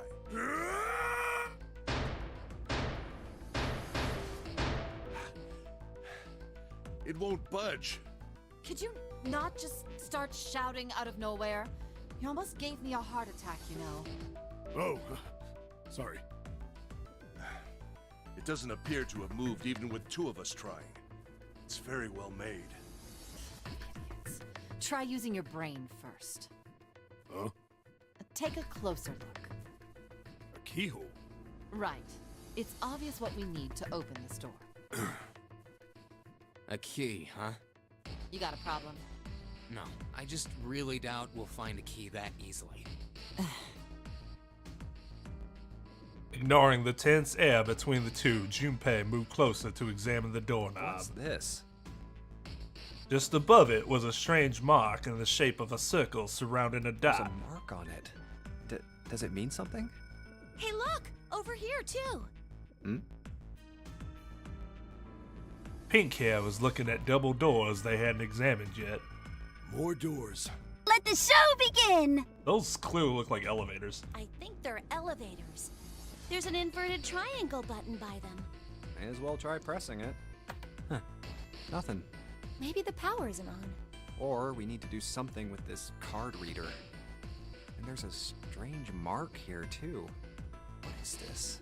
It looks like a lowercase h with a dash drawn across the upper stem of the H. Junpei stared at it for a while. This is the symbol of Saturn. It's an astrological symbol. Then the mark on the other door. Oh god. Akane is one of those. Junpei sighed disappointingly. I think that was the sun symbol. We saw the same symbols on A deck. We did? I don't remember that.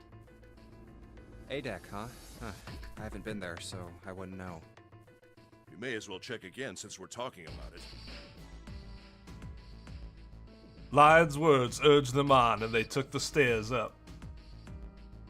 There, the two doors next to the stairs.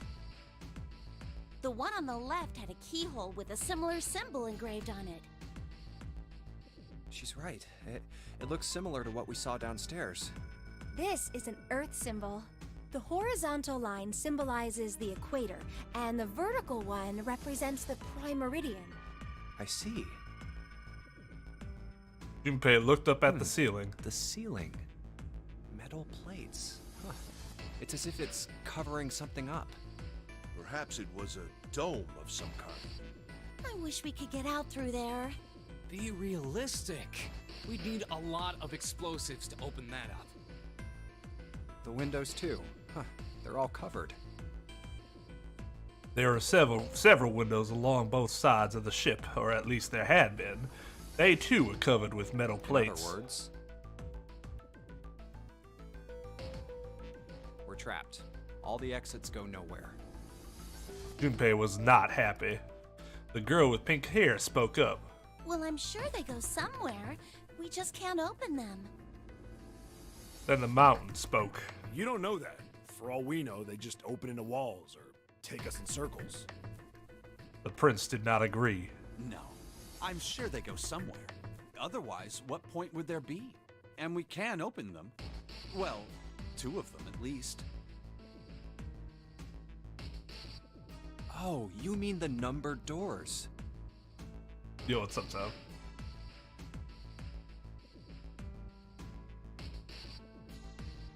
All eyes turn towards the doors with numbers on them. It is on the Titanic. Or a Titanic, a faux Titanic. Hey, wait a minute. I think I said this earlier, but I don't think we should do that. The dancer moved in front of the doors as if to block them. We'd have to be crazy to open these doors. If we do that, we're doing exactly what Zero wants us to do. Suddenly, everyone began to speak at once. May as well give it a shot. Can't stay here forever. Yes, I'm in favor as well. No, I'm totally against this. But shouldn't we at least try? We don't know what'll happen. We should stay here. We don't have time for that. In 8.5 hours, this ship is going to sink. The clamor of voices made it next to impossible to determine who was saying what. Their arguments grew more and more intense until people were shouting and screaming at one another. Hey, shut up!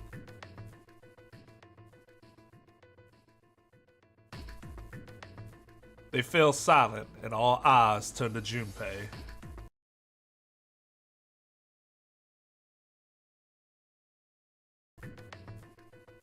He felt each stare burning into him, but he refused to flinch. Before we try and decide where we're going to go, there's something else we ought to do. What's that? We need to exchange information. We don't know anything about each other. I want to know who you guys are, where you came from, why you ended up here. Don't tell me you aren't curious too. They were silent. Some of them looked the other way or bit their lip across their arms and stared at the ceiling. But one of them spoke up. It was Akane, obviously. I think Jumpy is right. Jumpy? Oh, I'm sorry. I'm talking about him. I just call him Jumpy. His name is Junpei. She pointed towards We're Junpei. childhood friends. We went to the same elementary school. Wait, stop. Don't tell us stuff we didn't ask you about. Zero's probably watching us right now. He obviously knows everything about us. Like, come on. What are you gonna do if he's listening in? Oh, would that be bad? Hell yeah, it would. We don't know how much that bastard knows about us. I'd say he knows a lot to have been able to kidnap you. Maybe he just picked a bunch of random people to kidnap. If that is the case, then it'd be dangerous for us to let him know too much. If Zero knows who we are, he could go after our families. Maybe he'd tell us he had them to get us to do stuff, you know? But we still need to know what our names are. It's going to be hard to talk to each other if we don't have names. Alright, then why don't we have code names? To him, apparently, it seemed like the obvious solution. Code names? Yeah, we'll each pick something. Like, I'll be 7. 7? Why are you 7? Oh, I wonder why. It seemed a fair question. The mountain stuck out his left arm because it was fucking obvious why. Because this bracelet number says 7. Oh, I get it. Yeah, that's a good idea.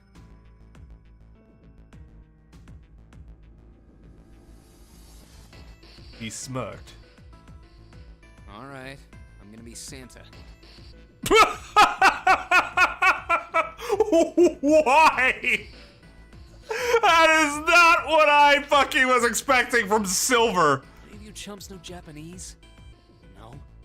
Well, san means 3. So, I'll be Santa. You know, like Santa Claus. Fits, don't you think? Okay, but you're not saying the number 3. You're saying Santa. You're not even pronouncing it the same way. Then your bracelet number. I know though, it's because in the localization, in Japanese they probably said Santa. Santa.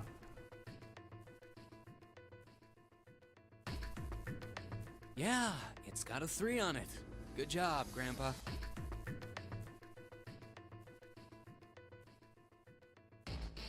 He says to people named things like Junpei and Akane. Yeah, right.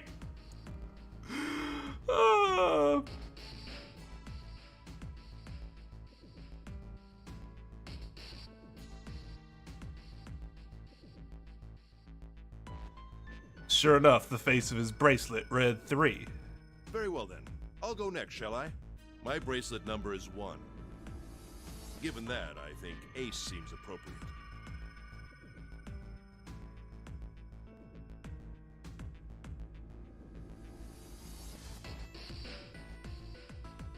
My opinion of the lion just went down 3 sizes.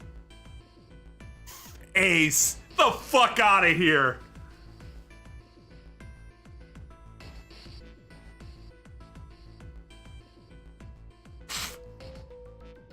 No, the nerd guy is still here. I'll be Lotus then. As I'm sure you all know, it has 8 petals. See? I like that. And not just because she's fucking smoking hot. Which means, of course, that my bracelet number is 8. I would appreciate it if you would call me Snake. Wow, that's not ominous. My bracelet number is 2. Since Ace has chosen cards, then I choose dice. Snake eyes, clearly. Which is particularly relevant given that I am blind. How does he know he's number 2 then? I guess I could have told him earlier. You can't see? I knew it. Is it really something you had to be like, I fucking knew it? I knew you couldn't see shit! Ha! Look how smart I am! He kept his eyes closed during the entire ordeal, which had suggested something strange, but to hear it said so casually, it was something of a surprise.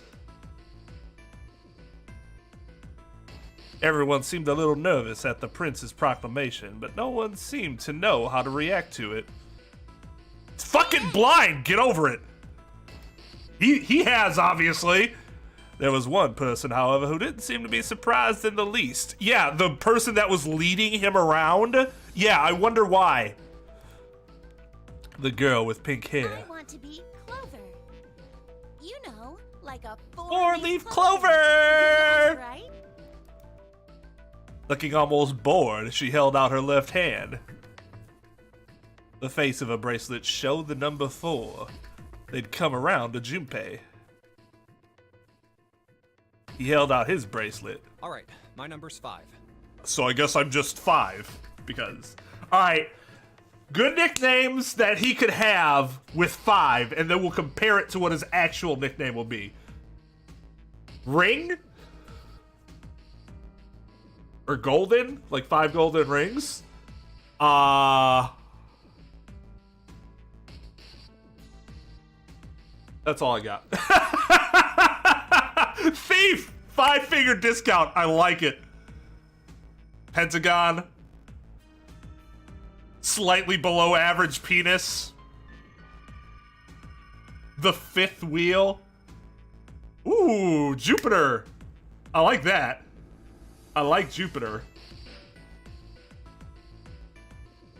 Call him. I'm Burger, like 5 Guys. I could also be overpriced, like 5 Guys.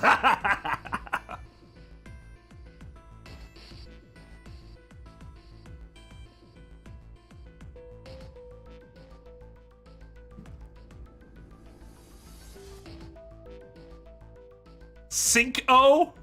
He could just be Sync. Like Cinco. Spanish. 6 because of inflation.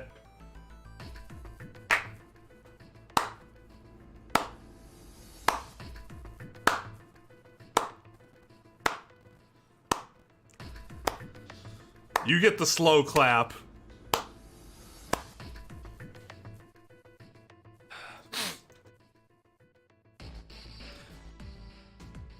In Japan, it'd be Go. So, like, you could say, like, Go, like the card game, Go.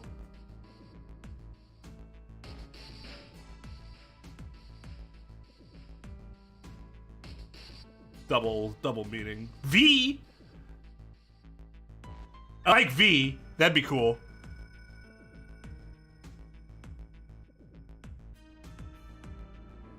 $652 if we convert it to rubles.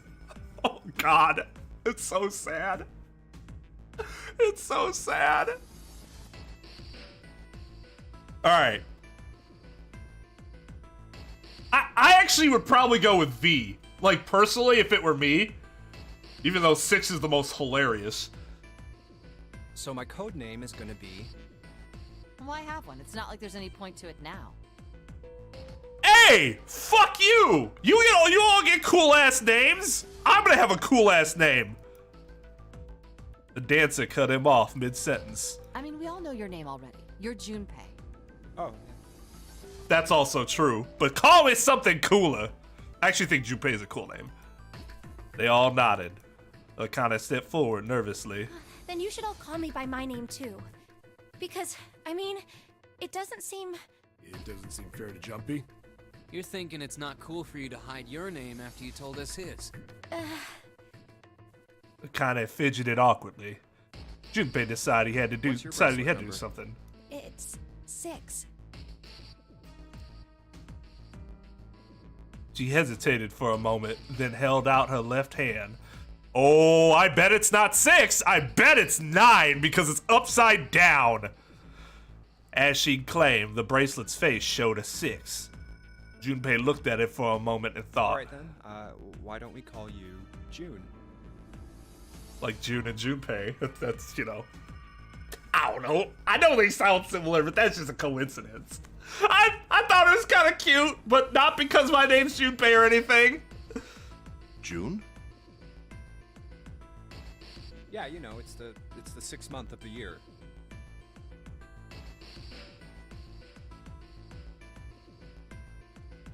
So you're June. He said that so matter-of-factly. So you're June. Jumpy? Akane kneaded her hands and looked up at Junpei, uncertain. He smiled back at her Are reassuringly. you good with that? Yeah. She thought about it for a few more minutes, then seemed to come to a decision and gave Junpei a small nod. What, did she sit there for like 3 minutes? Not saying anything, and everybody's just kind of like...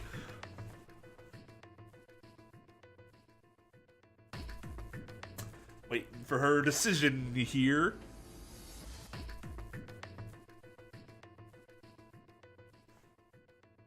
Okay then. It's like, thank God she made up her mind after those 3 minutes.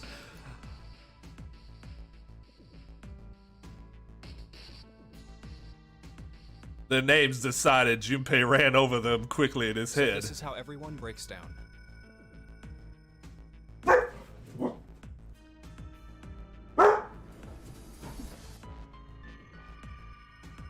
It's time for her to let those trucks know that they are not welcome around here.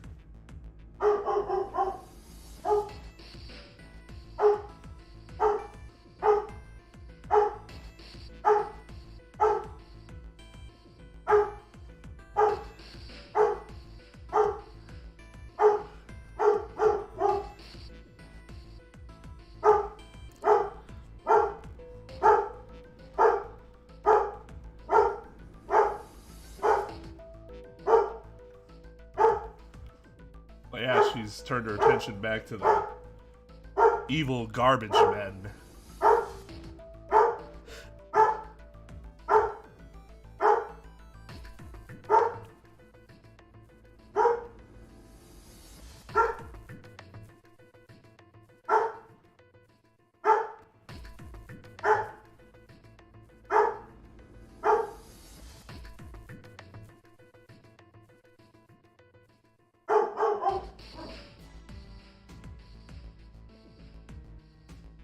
Alright, have fun, Ryzen.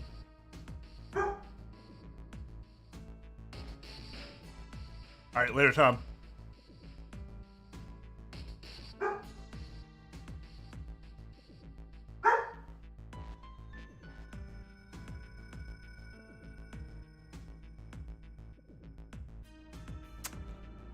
move on now? Are you done?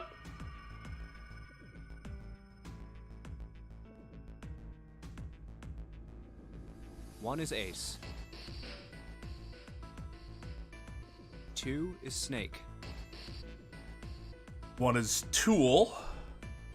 2 is obviously evil. 3 is Santa. Douche. 4 is clover. Lolly. 5 is me. 6 is Plain. June. Cutie best friend. 7 is 7. Moron. And 8 is Lotus. Hottie. That means 8 of us have revealed our bracelet numbers. The only one left is... That glasses guy with hair like a bird's nest. You haven't said a thing so far, have you?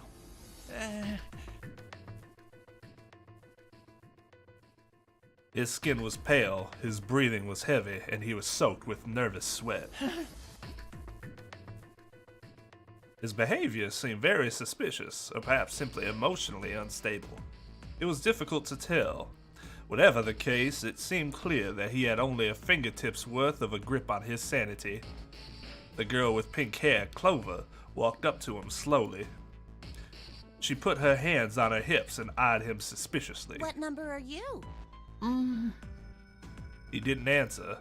His bloodshot eyes twitched from person to person, and his breath came in hot pants. Hey, I'm talking to you.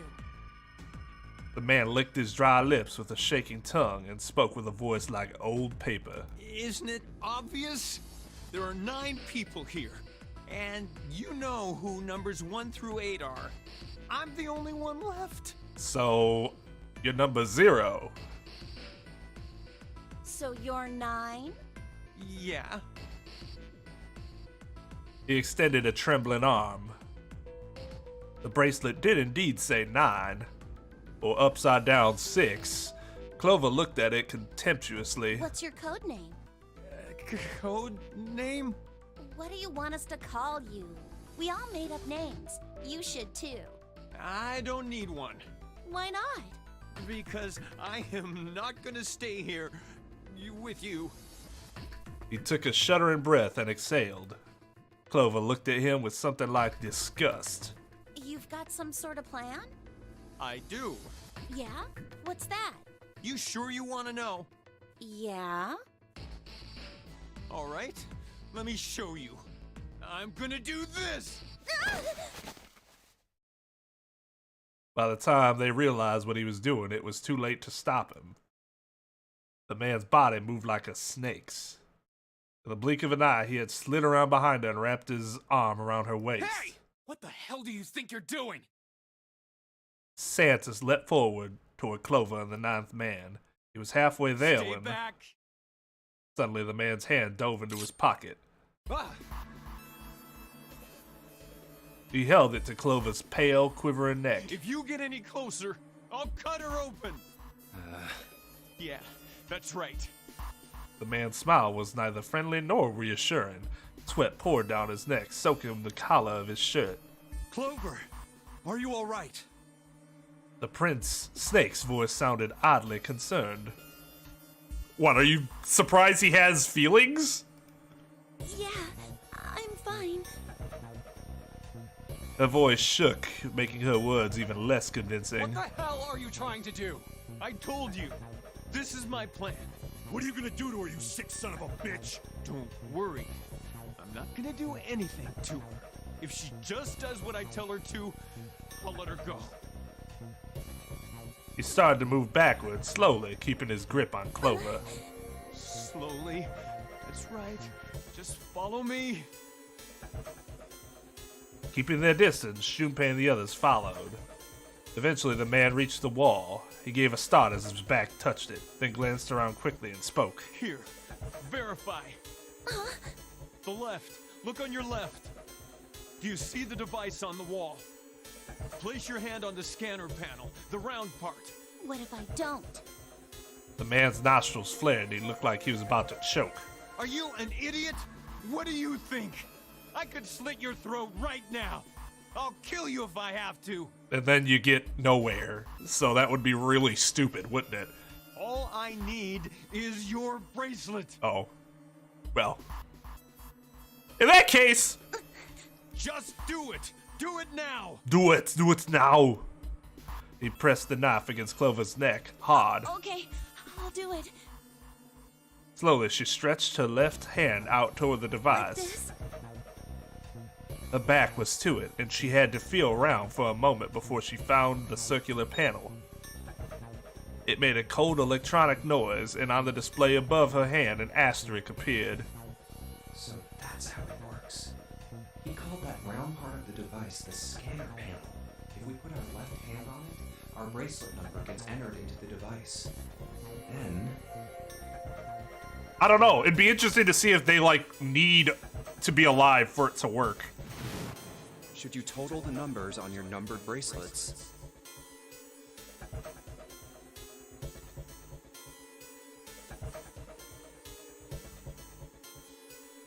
and find that the digital root of that number is equal to the number of that door, the door will open.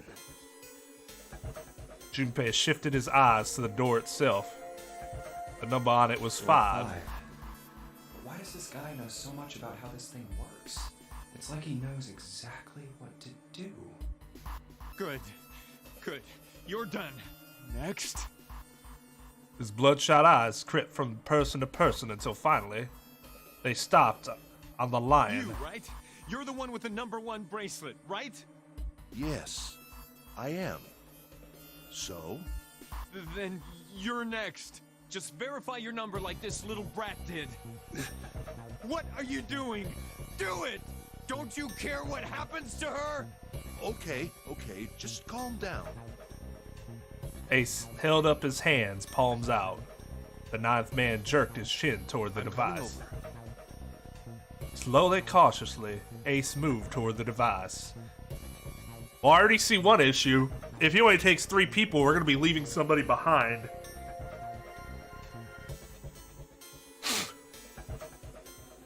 After what seemed like an agonizing eternity, he reached Now, it. verify. All right, this is what you wanted, right? Ace nodded and placed his hand on the scanner panel. The device beeps again, and a second asterisk appeared. Now the device has both Clover and Ace's numbers, 4 and 1. 4 plus 1 is 5. It's the same as the number written on the door, but it won't open yet. Only 3 to 5 people can pass through one numbered door. One more person.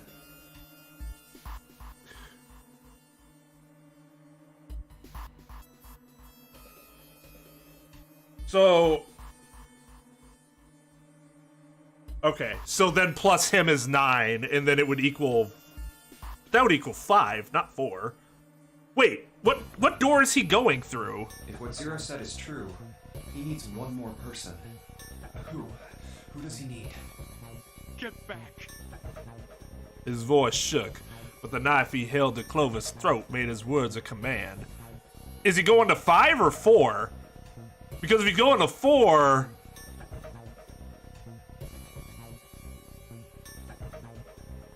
Oh, he's at door 5. Okay, so yeah. 9 plus 4 plus 1 equals 14. 1 plus 4, 5. Ace took 2, then 3 steps back. No! Farther! More than that! Go all the way back! Okay. Slowly, Ace did what he was told. The 9th man's lips curled into a cruel, twisted smile. Don't tell me. That was when Junpei understood his plan. Clover's 4 and Ace's 1. Added to the 9th man's 9, 4 plus 1 plus 9 is 14, and the digital root of 14, 1 plus 4, is 5. In other words...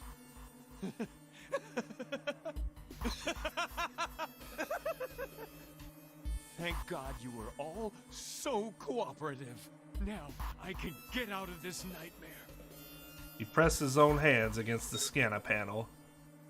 A third asterisk appeared on the screen. He dropped his hand to the lever on the side of the device and pulled.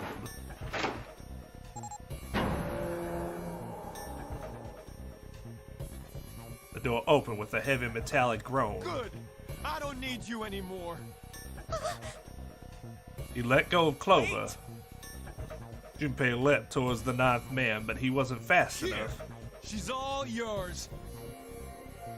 The man shoved Clover and hopped through the door. Okay. Have a good one, guys. I'm going off ahead now. Well then, goodbye.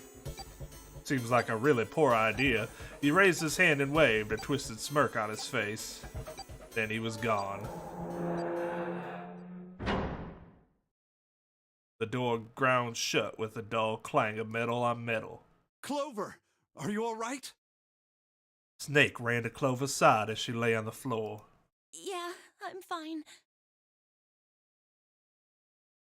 Yeah, I don't get his issue either. I guess his whole thing was that they didn't want to go through the door, and he thought that was the only way to do it, so he tried to be forceful, but it's still really stupid. She climbed unsteadily to her feet, and once there, leaned heavily on Snake's shoulder for support. Damn it! Junpei ran to the door. Bastard! The others followed him. Several pairs of hands grabbed hold of the handles and pulled.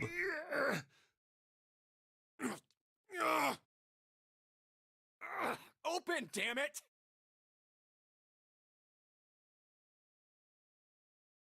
They grumbled and strained, they grunted and strained, but Shit! It won't budge. that was when Lotus, the dancer, spoke. Her voice was quiet. Do you hear something? Like, what? Like some sort of beeping.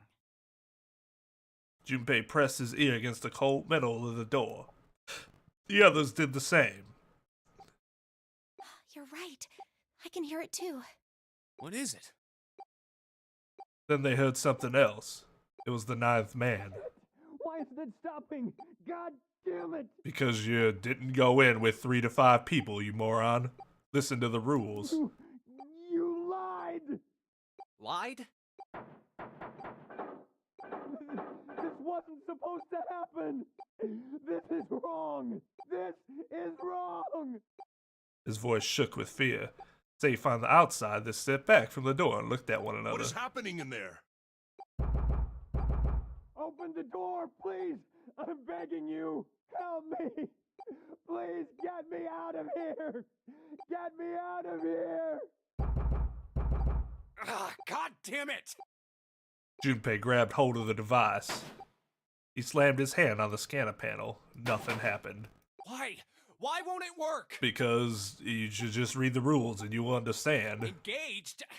Is it because it's occupied? Oh my god, oh my god! There's no time left! Listen, I was lied to! He lied to me! He put me in here! It was him! He killed me! It was him! It was him.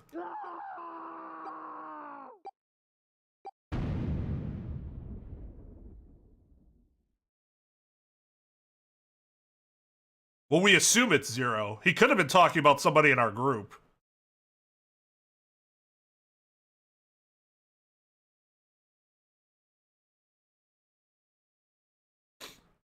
The explosion rocked the room. Was that an explosion? I thought it was just like a door slam. Instinctively, they ducked, then stood up slowly when they realized there was no danger. No one spoke. Silence filled the room. A beep? All eyes turned toward it. Did that thing just make that sound? The display changed from engaged to vacant. Let's see if we can open it. 7, the mountain swallowed hard. Junpei nodded and placed his hand on the scanner panel. A red asterisk appeared on the LCD panel. Well, it registered my bracelet number, but it won't open with one person. We need at least 2 more people. What to do? Ooh. Can we use Ace?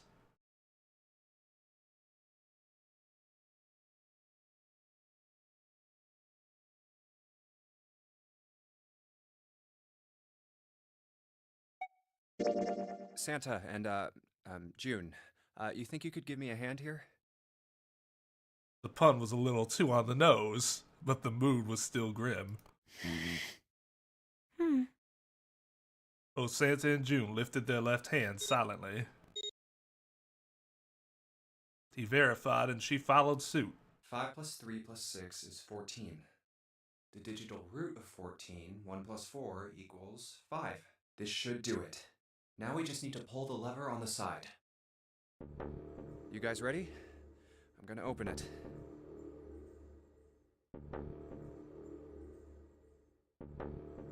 Junpei grabbed the lever and looked back over his shoulder. They stiffened and nodded. Junpei nodded back and set his mouth in a grim line. Then he slowly lowered the lever.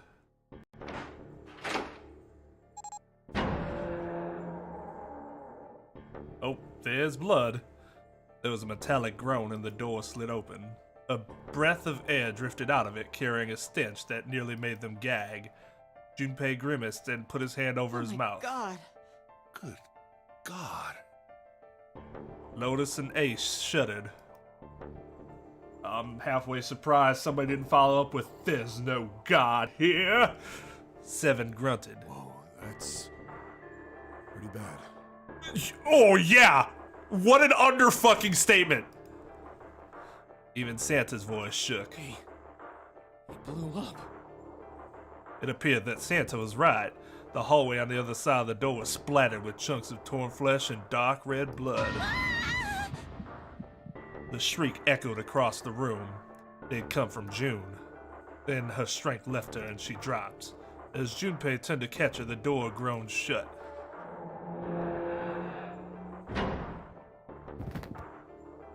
She crumpled to the floor. June, are you okay? Junpei dropped to his knees and put his arm around her shoulders. That was when he noticed. Her whole body was feverish. She was radiating intense heat. What the hell? Where'd this fever come from? June didn't answer. Her face looked like wax and her whole body began to shake. Let's just rest for a minute, okay? You think you can walk? She nodded weakly. Junpei lifted June to her feet and guided her to a nearby chair. Here we go. As gently as he could, he set her down in it. How are you feeling? Are you all right? She nodded, and as she did, a single huge tear rolled down the side of her face. Why did this happen? Her voice crackled, broken by misery and grief and choked by sobs. Why did this happen? Junpei spun around. Do any of you know what the fuck is going on here? Who's Zero? What's this Nonary game? Come on! Anybody? Anything? What the hell is going on? What are we doing here? No one spoke. Ace, Snake, Santa, Clover, Seven, and Lotus. They simply stood there, 7 pairs of downcast eyes and 7 grim lines for mouths. June's body shook with silent sobs. They slowed as the minutes tickled. They slowed as the minutes ticked by, and eventually they stopped.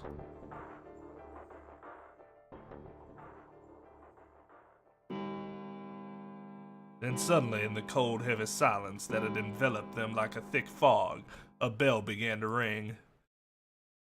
The clock in the central hall. 7, 8, 9, 10 times. And then on the 10th ring, it stopped. The sound of the bell faded away into silence. It's 10 o'clock then. Ace said what each one of them had been thinking. That means it's been an hour since Zero's little announcement. Seven's deep voice echoed across the room. Fuck! I've had enough of this crap! Santa leapt to his feet, his fists clenched. How long are we gonna pussyfoot around like this? We've only got 8 hours until this time limit Zero is going on about is up! Let's get going already! Go! Go! Santa's outburst fell on deaf ears. No one seemed to agree with him. They stared back at him, their eyes blank and their faces tired. Finally, Lotus spoke. No, I refuse. I'm not gonna end up like him. Him? You mean the 9th man? Of course, who else? In his mind's eye, Junpei saw the corpse again. Blood. Oh, Wasn't much of a corpse, was it? blood and Pieces of flesh. The pieces! The pieces! Pieces of him! So there seem to be a lot of branches here with like decision making. Is there like a save system that I should be knowing about?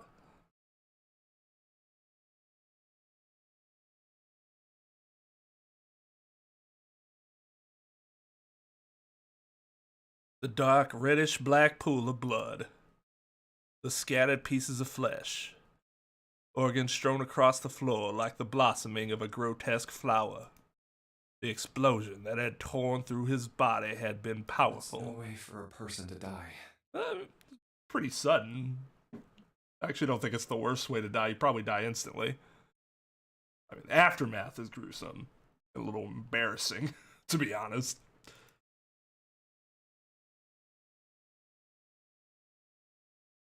Don't worry about saving. Okay, cool. Awesome. Awesome. Glad I don't have to worry about that. The ninth man's neck had been twisted at an odd angle. Junpei suspected the detonation had thrown him against the wall. Half of his face was crushed, and the other half was covered in blood.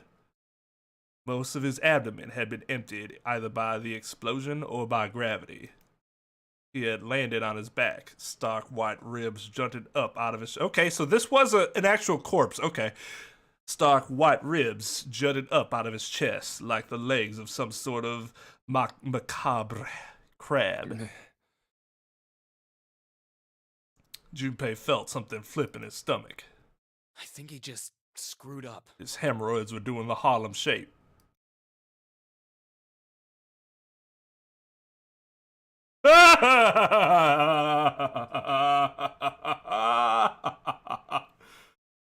Let's give Keith the slow clap for that one.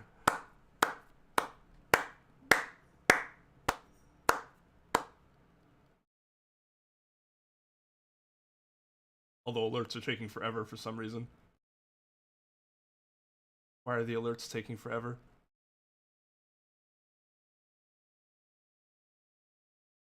Why are the alerts? There we go. This game is the bomb. All right, $5. Know what that means.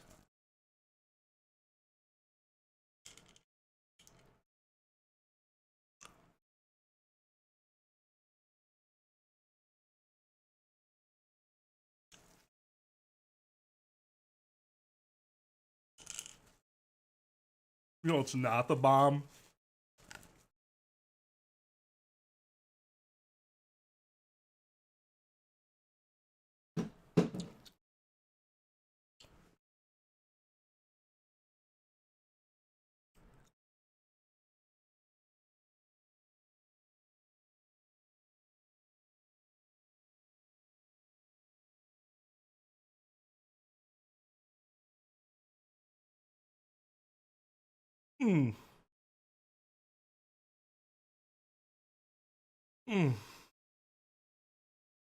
Hey, Scarlett. Every $5 donated to the channel forces me to eat from this orange jar of candies. Ooh, Time Splitters reference. Didn't expect one of those in chat today. What a chat of culture.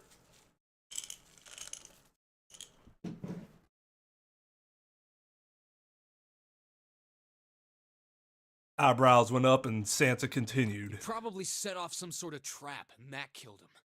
I'm not gonna screw up like that. I'm getting out of here alive.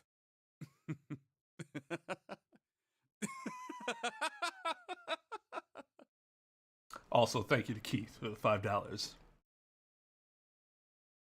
Whatever Snake was laughing at, Santa did not find particularly humorous. What's so goddamn funny?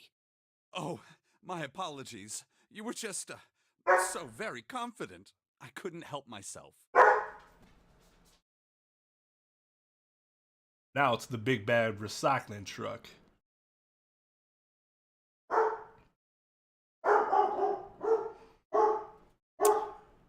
Unfortunately, my dog is very anti-recycling. I'm trying to get that out of her, but as you can see, it isn't working too well so far.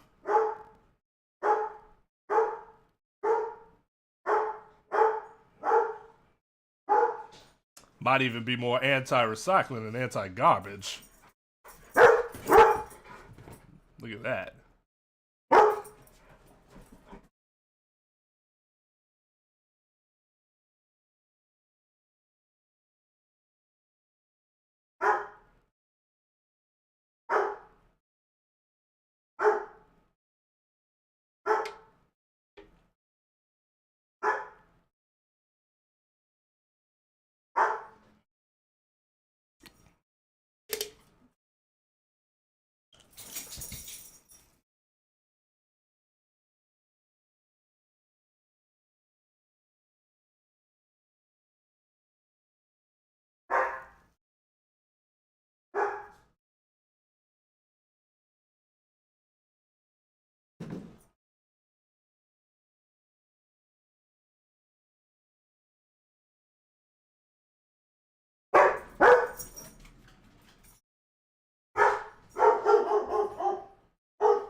And she is not happy.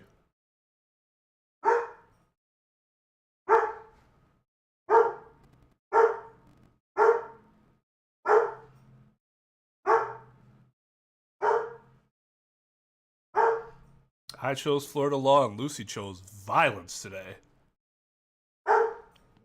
Hey! Get in here.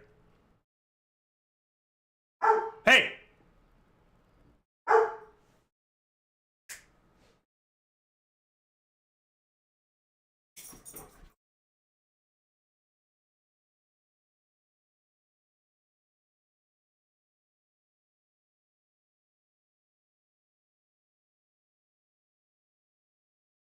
She'll come and she'll just sit right here and guard me from the evils of the garbage trucks.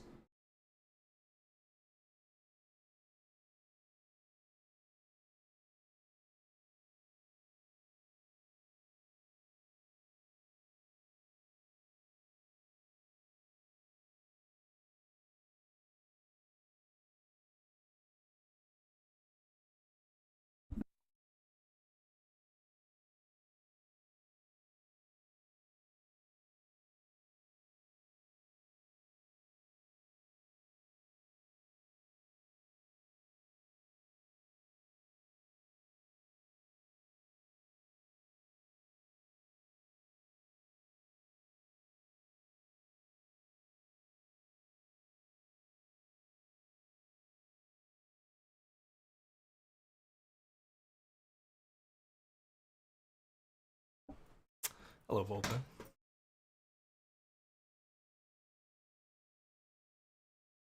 $9.99 is in the UK, right? It's $9.99. Oh 118-999-35274 9119-725-3.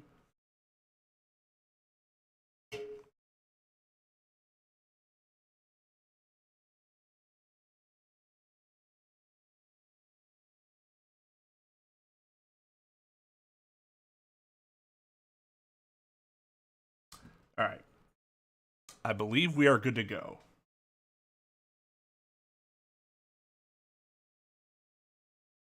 What the fuck? I think you've mistaken the situation. Huh? The ninth man's death. It had nothing to do with the trap. Or at least not the sort of trap you imagine it did. Then? He broke one of Zero's rules. That was why he died.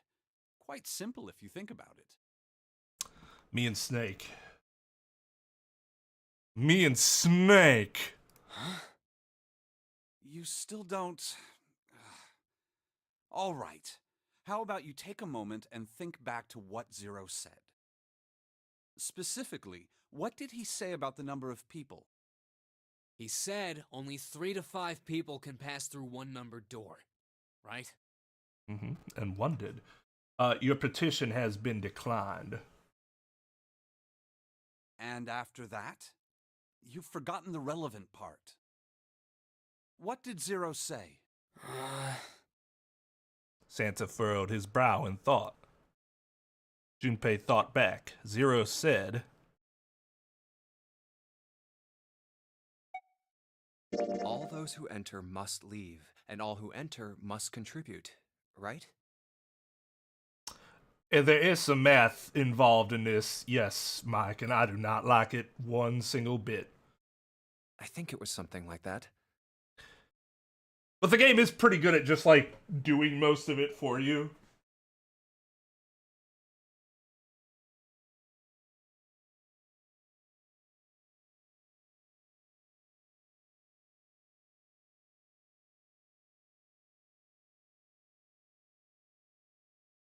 Whatever it was, it means that groups of less than 3 or more than 5 can't go through. Yeah, actually, I am annoyed that they gave us a calculator. I'd rather just do it on my own in my head. And if my head's wrong, then my head's wrong. That is correct. A gold star for you, Junpei. Thank you? Snake inclined his head towards Junpei. The ninth man, however, broke that rule. He tried to pass through a numbered door by himself. That was why he was executed. And Zero's watching us from somewhere, making sure we don't break any rules. Oh, I'm not so sure of that. Why not? Why don't you go read a book or something? Your hobby should not be hate.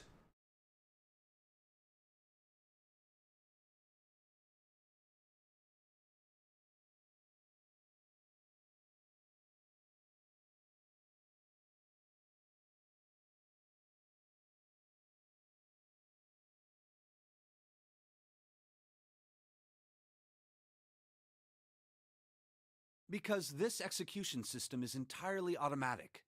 You didn't notice? There's no need for him to monitor us. What do you mean? Snake looked at Seven with what could only be described as pity inside. Very well. I see it must be me who tells you. I've waited long enough, I suppose. Just what I wanted in my game. A smug, arrogant blind man. Let's go. I had hoped Zero might spare me the trouble, but...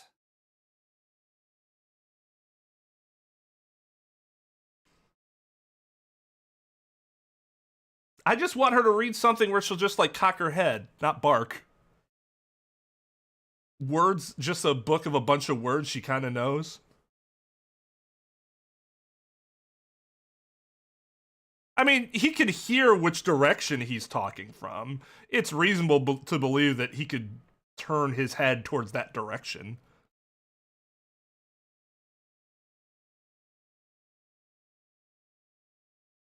That seems increasingly unlikely.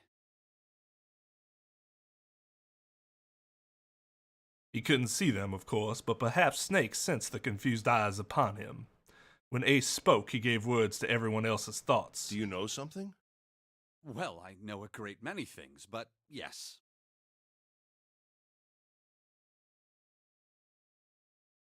What was the point of that? There's actually no point in doing that other than to stroke his own dick.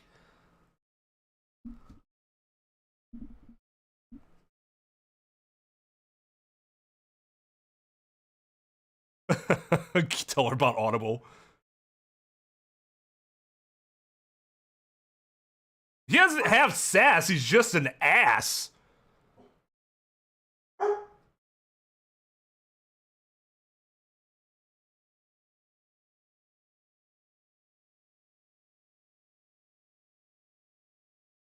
What is it you know? See, this should indicate that it's, like, forceful. The question exclamation. And each reading has seemed very... What do you know? That's more of just a question mark. If anything else, 2 question marks. The question exclamation? What do you know? What do you know?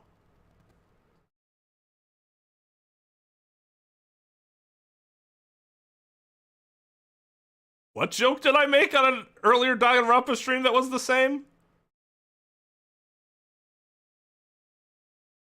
Here. Snake removed a card from the pocket of his jacket. Card? What does it say? See for yourself. With a flourish, he presented it to Ace, who took a close look at it and spoke. Come on now, what's the point of giving me this? Give me that. Santa snatched the card from Ace, but his expression of disgust quickly turned to one of confusion. Huh? The hell is this?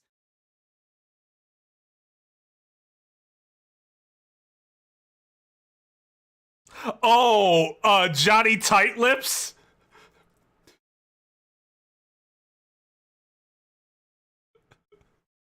Johnny, you see where the shooter is? I see a lot of things. Are you shot, Johnny? Wouldn't you like to know?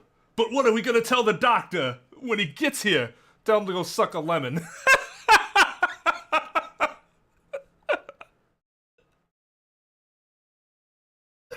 When they introduce him, they're like, somebody snitched on us. It's either Johnny Tight Lips, the guy who won't even tell the doctor where he was shot, or where the dude's shooting at him from, or Jimmy the Squealer. I don't know what it is. I just love squealing.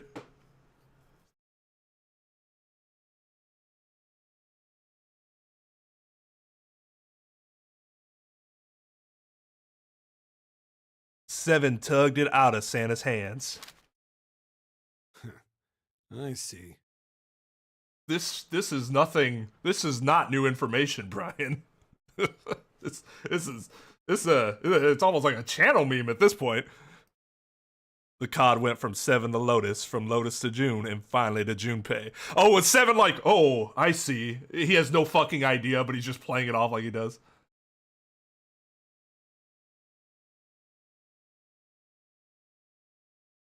He looked at it and understood. This is Braille.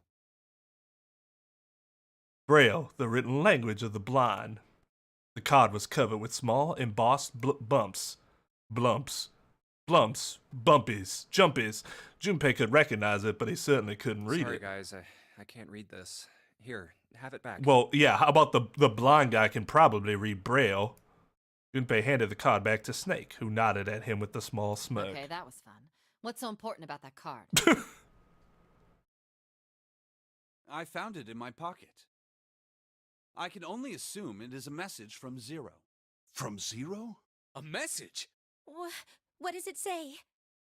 Suddenly, everyone was crowding around Snake, desperate to hear what the message said. Santa especially looked as if he were about to grab hold of Snake and shake the answers from him. Snake raised his hand. Calm down now. No need to panic. Oh God, that's so fucking patronizing. You don't need to force me. I'll read it. Then read it! Oh God, he's pissing me off! Junpei swallowed hard and waited for him to start. He was not the only one. Presently, Snake began to read, his voice calm. His fingers glided over the tiny bumps as he spoke.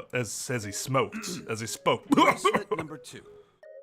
Since you are not blessed with sight, I shall bless you, and only you, with information.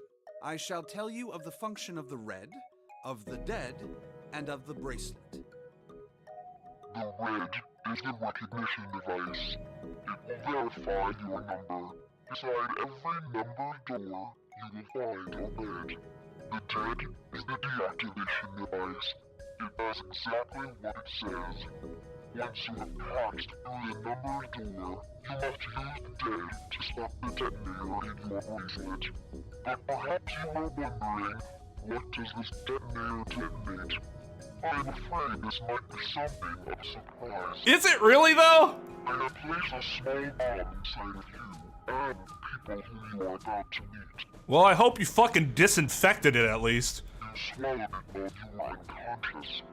I have no doubt By the time you read this note, the ball will have passed your stomach and found its way to your small intestine. Ooh, they're gonna have some blockage. It's not gonna be a fun few bathroom trips. In other words, you will be unable to regurgitate it. I suggest you do not try. As I mentioned before, the bracelet on your left hand contains a detonator. Think of it as a remote fuse, or timer, for the ball in your body. There is only one condition which will cause it to detonate. That condition is that you enter a numbered door. Once you have done so, the timer will activate, no matter who you may be.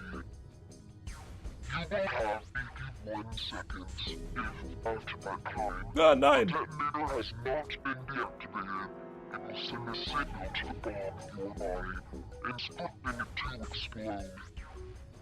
In order to deactivate the detonator, every person who verified their number at the red must also verify their numbers at the dead. Once all numbers have been verified by the dead, you need only pull the lever at its side, and the countdown will cease.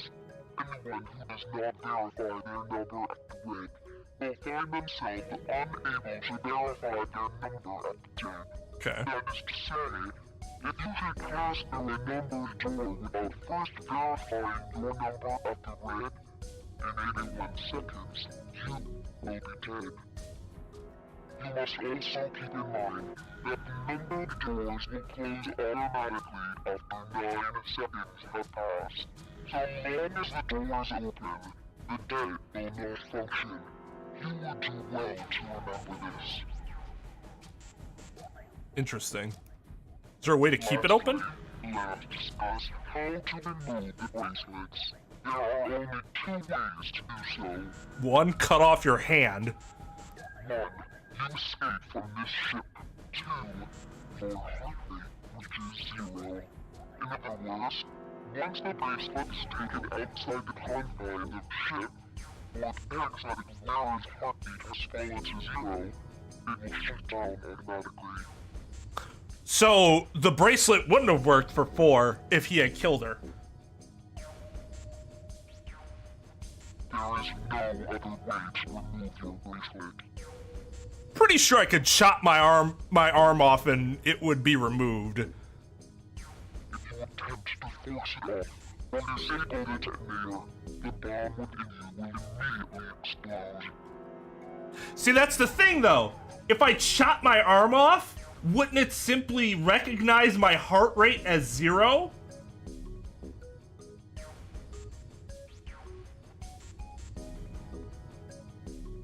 Anybody want to try?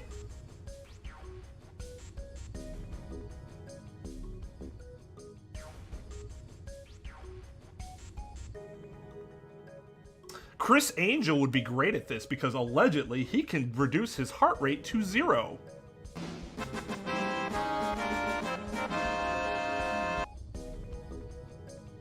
See, a lot of people seem to love it, but I get the whole it would be painful. I think I'm more in your boat, where I'm not sure I could watch somebody play this after playing it myself. Maybe like Friends, just because they're friends, and but I couldn't watch a random stream of it. Also, thank you for the $5, Keith is trying to shove all these orange candies down my throat.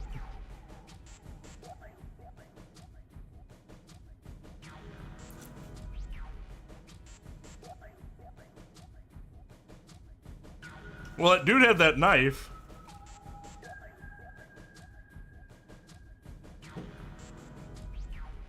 Oh, those are especially bad.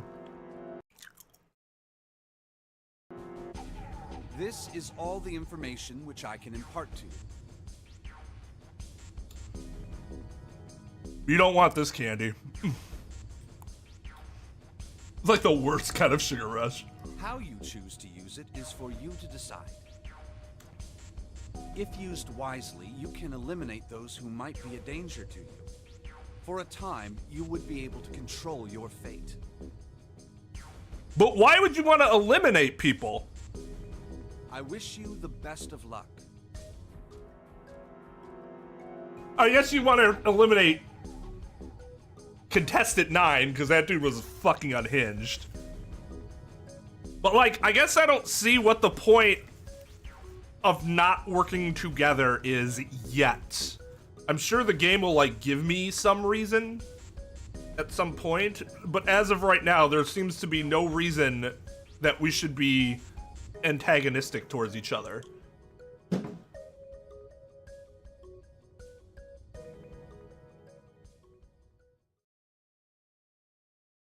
Snake finished reading and carefully returned the card to his So it's pocket. saying only those who verify their numbers at the red can pass through the numbered doors. Teams can't add or subtract people after they're scanned in. The reds, deads, and bracelets enforce the rules. They're judge, jury, and executioner.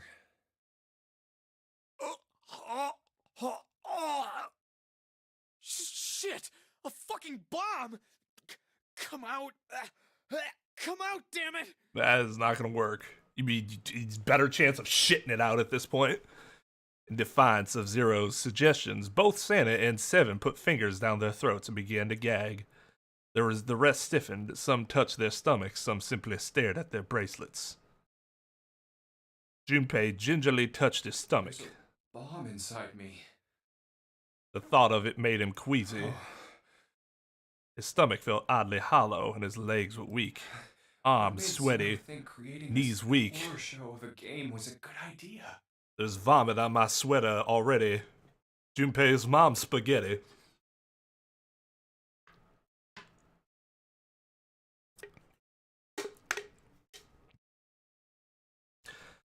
What made it? Well, yeah. Junpei looked over at the others. Right. I'm gonna ask one more time. Do any of you know anything about Zero?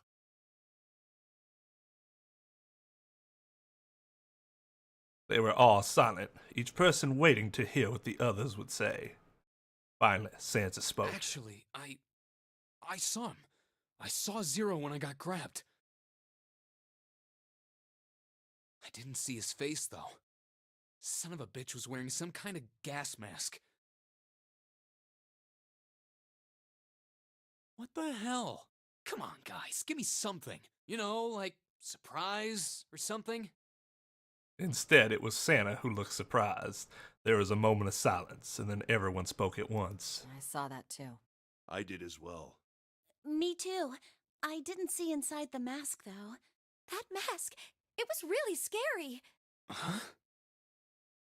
Oh, so all of our abductions were the same. We were taken from home at midnight. The person claiming to be Zero had a mask on. There was white smoke, and then each of us passed out. We woke up to find ourselves on D-Deck, in a room with a 3-level bunk bed. So they all had to have been kidnapped on different days, though, unless there are also 9 zeros. How about you, Seven? Did the same happen to you? Only 7's story seemed to lack the detail of the others. Oh, me? Yeah, well, mine was just like the rest of yours. That was all he had said. Yeah, that was convincing. Especially given how fucking gigantic you are. I'm sure it was the same. It had occurred to Junpei at the time that it sounded somewhat strange, but he didn't press the issue. Okay, that's good enough for now.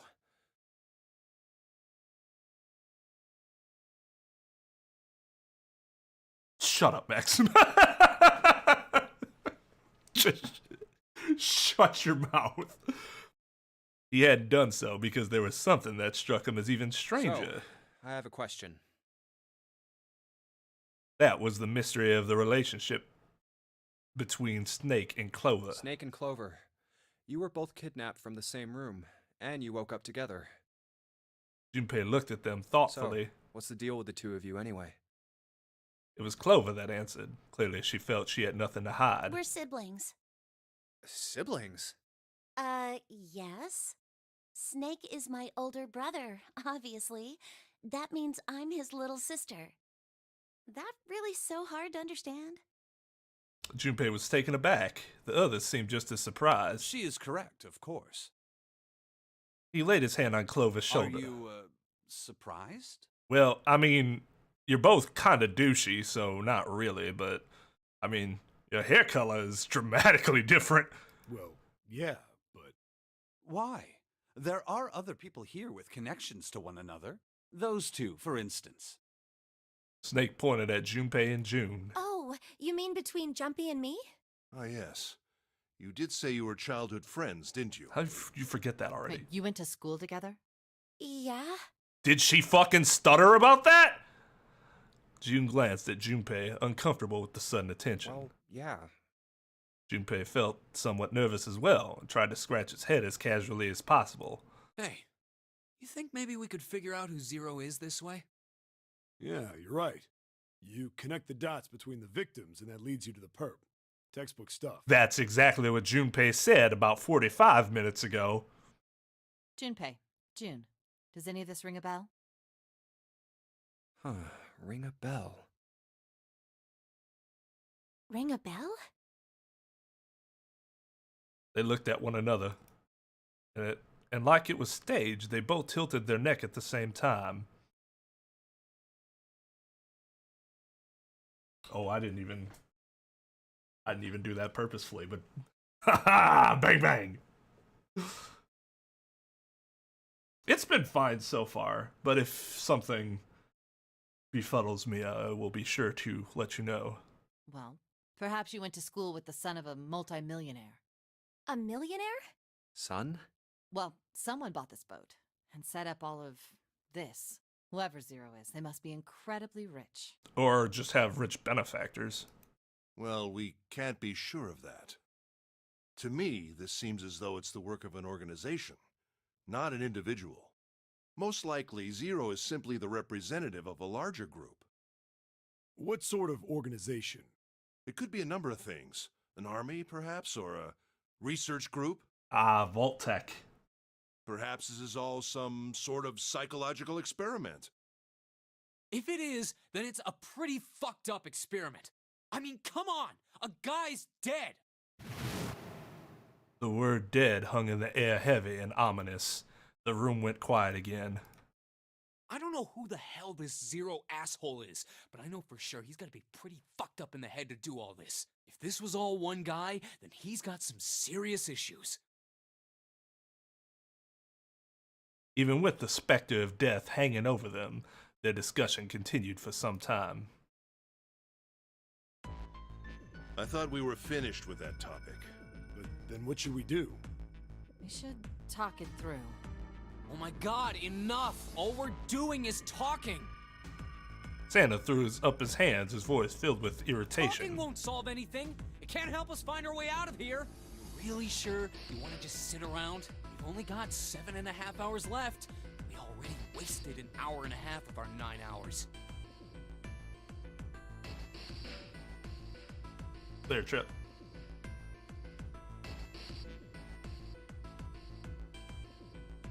Everyone there was already on the edge of panic. What Santa told them only made that feeling more intense. No one was willing to argue this time. You're right. Very well then. There's only one way for us to proceed. Sure not gonna be fun running around knowing we gotta jump when Zero says jump. Especially since you probably have a vertical of like 8 inches. Well, it's stupid to just sit around here doing nothing. Well, thanks to Snake's card, at least we have some idea of how this all works. Correct. And so long as we all follow the rules, we will most likely be all right. But But what? who's going to go in which door? June looked toward the numbered doors. Oh yeah, that's right. We can't have any more than 5 people in one door. All 8 of us can't go in the same door. Then it would seem we will have to split up. Wait, Lotus looked I'm terrified. telling you now, there is no way in hell that I'm going into door 5. Come on now, don't be selfish. Call me whatever the hell you want. I'm not going in there. If I'm going to have to walk through all that blood, then I'd rather stay here. And we were doing so well. Ace shook his head sadly. Sorry, but I ain't going in there either. Someone else can go into door 5. Oh, Santa, not you too. Hey man, I just bought these shoes. If you think I'm getting some creepy dude's blood all over him, you got another thing coming.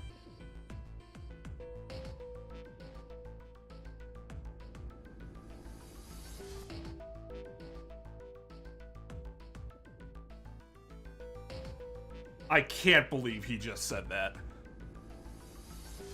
I cannot fucking believe that what this motherfucker is worried about is his goddamn white Pumas that he just bought.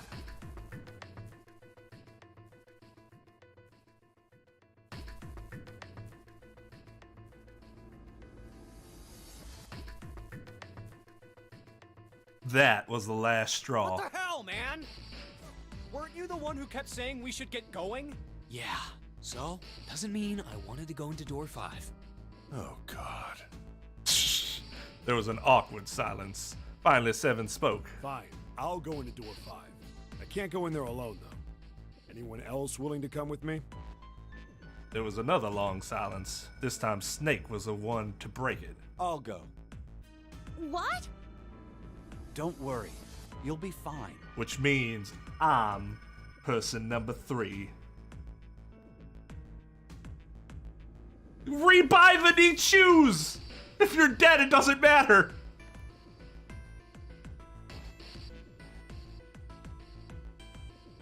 We may part now, but I'm certain we'll meet again later.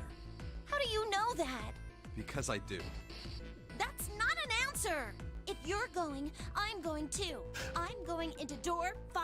Well, fuck. I guess What not. am I going to do with you? There's nothing you have to do. A step If I forward. join you, the problem is solved, correct? 7 is 7, and Snake is 2. And if you add Clover's 4 and my 1, the digital root will be 5. 7 plus 2 plus 4 plus 1 is 14. The digital root of 14. 1 plus 4 is 5. Oh, it works perfectly. The 4 of us can go into door 5. It's interesting. I feel like they move very weirdly, but it also weirdly works.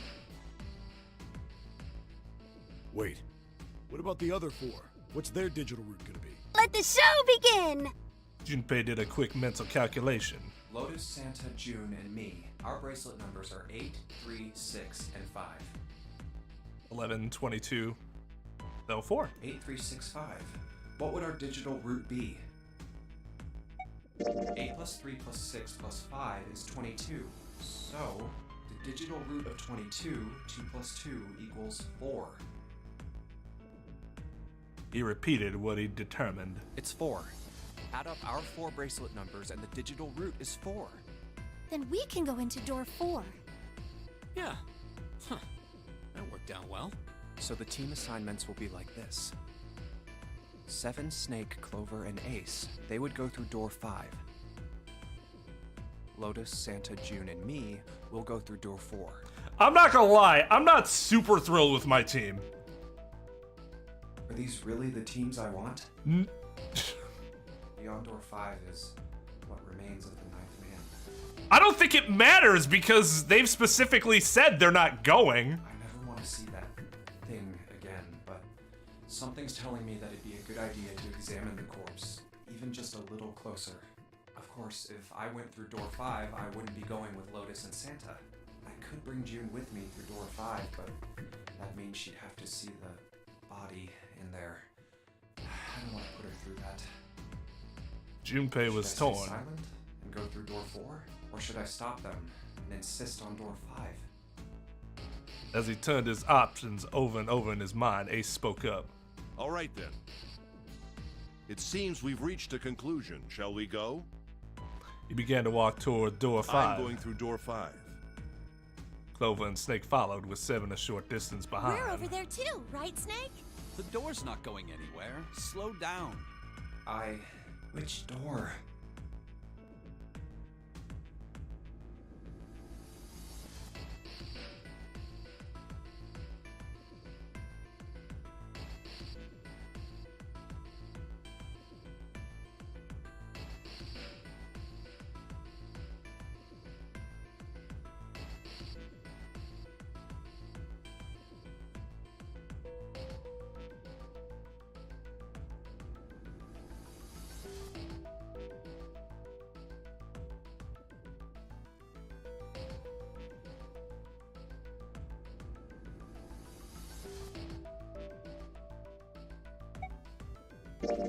Hey, wait. Junpei's cry echoed across the room. The flow of people walking toward the door stopped. Turned back and turned I want to go toward through door 5 too. The words were scarcely out of his mouth when June spoke up. What are you saying, Jumpy?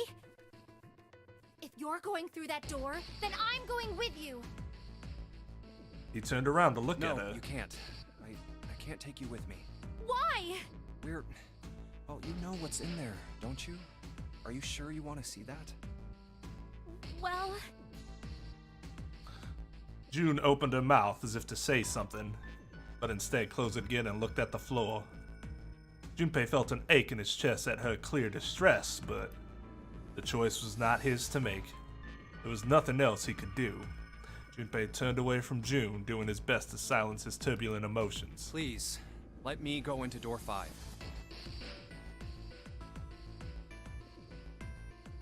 Seven scratched his head and looked at the young man. Man, now we're right back where we started, you know that? Junpei's bracelet is number 5, right? If we are going to add Junpei, then we must subtract 5 from the rest of us. Snake turned to Ace. Ace, please, take good care of Clover. Oh, all right. That's fine. 1 + 4 Don't = go 5. away. You need to listen to me, Clover. Go to door 4 with the others. No! Don't be so selfish. Snake's tone was harsh. Why? Tears welled up in Clover's eyes. She bit her lip and did her best to fight them off. Snake's expression softened, and he put his arms around Clover. He held her close and whispered into her ear. You'll be fine. Just relax. It looked as though he whispered 2 or 3 more words, but whatever they were, Junpei didn't hear them. What did he tell her? He couldn't help but wonder what the other man had said. Snake pulled back from his sister, his eyes kind and inquiring. Okay, I understand.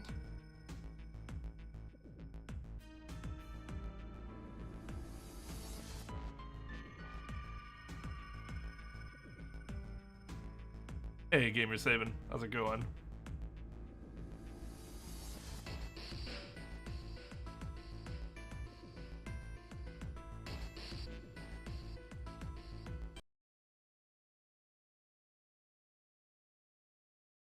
$25 credits. 2 + 5 = 7. Oh, it doesn't work.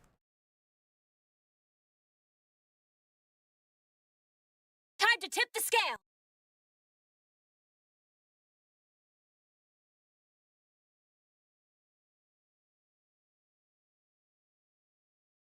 Let's see.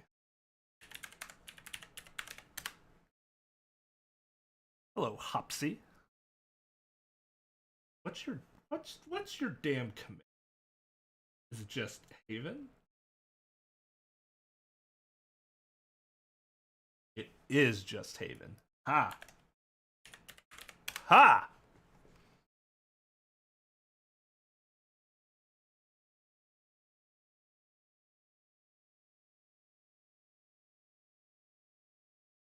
Alright, everyone, make sure to check out Gamer Haven's YouTube channel. Show them some love for throwing the raid our way. Greatly appreciate it.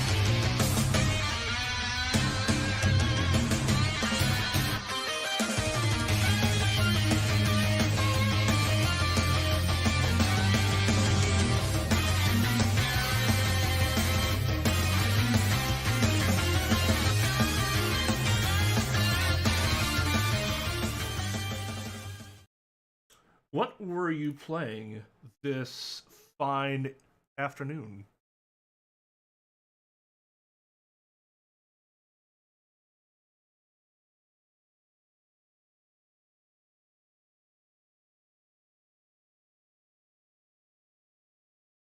Why would the command be shut off for that? It's not done yet.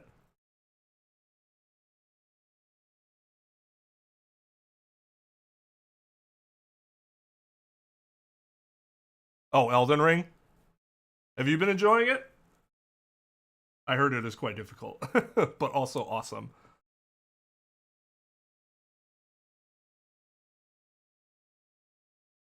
Yeah, the giveaway hasn't ended yet. It's not ending until Friday, so it's a good thing to share that.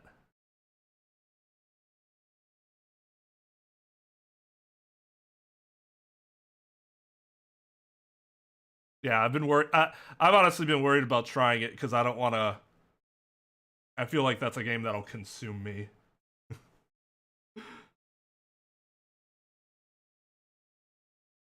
Oh, and like co-op? I didn't even know there was co-op in that game. Yes, that makes sense. Like Dark Souls and stuff, I co-op. This is 9 doors, 9 hours, or 9 hours, 9 persons, 9 doors. It is a sort of an escape room type game, where if you don't escape, you die. More of a visual novel made by the same people who made Danganronpa. We're pretty early into it, so we don't really know what's going on, but there's like puzzles that have to be done and some basic maths because a lot of things revolve around numbers. So yeah, we are going into a room. We're about to go into a room in which a corpse exploded very recently. A voice was barely audible from where Junpei stood. And this version is a remastered version. It came out in 2009 on the DS. And this is the version on Steam. It has voice acting. The old one didn't have voice acting, and amongst whatever else they changed.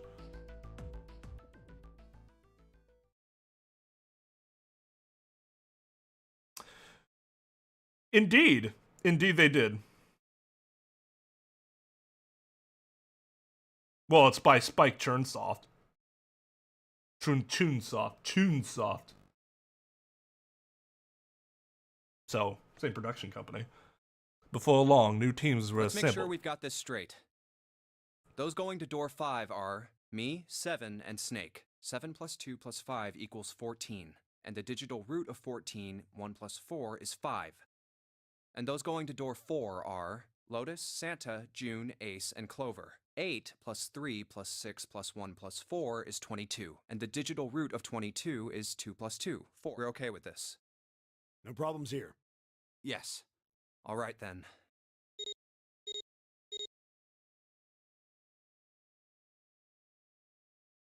Well, it said in the opening of this game, Spike Chunsoft, but obviously that's because now they're merged. So it could have said something different in the original.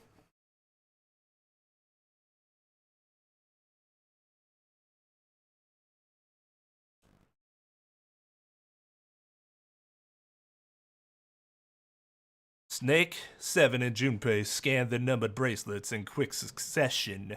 The screen of the red showed 3 asterisks. The lever's all that's left. Okay. All right then. Let's go. Junpei glanced around one last time, his hand resting on the lever of the red. Okay. Please be careful. Concern was written plainly across her face. We will. Junpei looked her in the eye and gave what he hoped was a reassuring nod. He pulled the lever.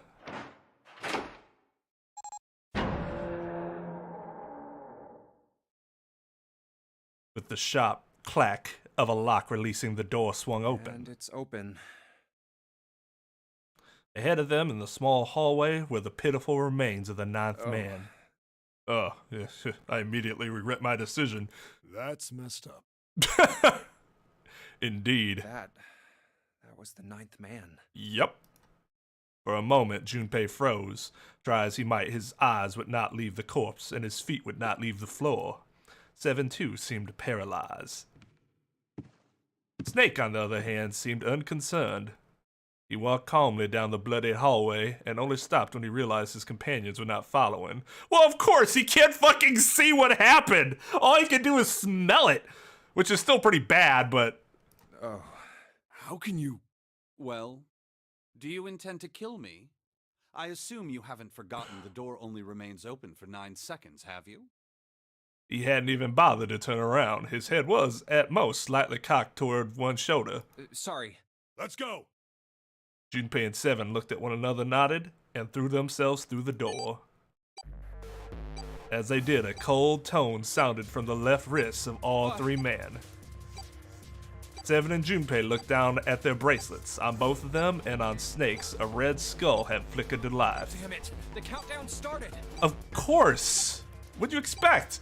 They had scarcely processed this information when...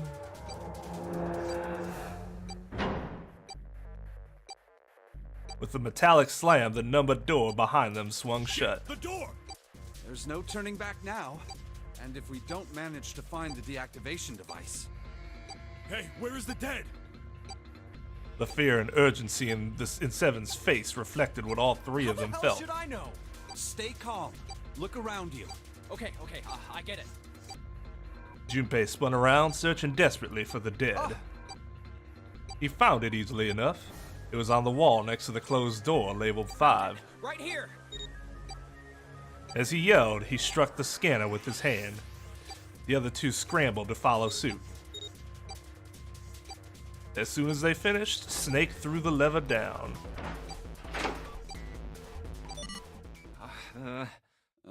Look how easy that was. Whew. Well, it looks like it stopped.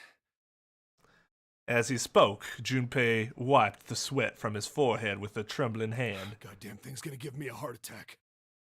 A muscle stood out in Seven's neck and the corners of his mouth were twitching. Jumpy, are you all right? Are you guys okay? Yes, we're not dead. They could hear anxious voices, muffled but distant, from the other side of the door. Yeah, we're fine. The detonators have been deactivated. They heard relieved sighs, and even though the door, the three men could feel the and even through the door, the three men could feel the tension disperse. All right, we're moving on. Be careful, okay? Okay. Sure thing.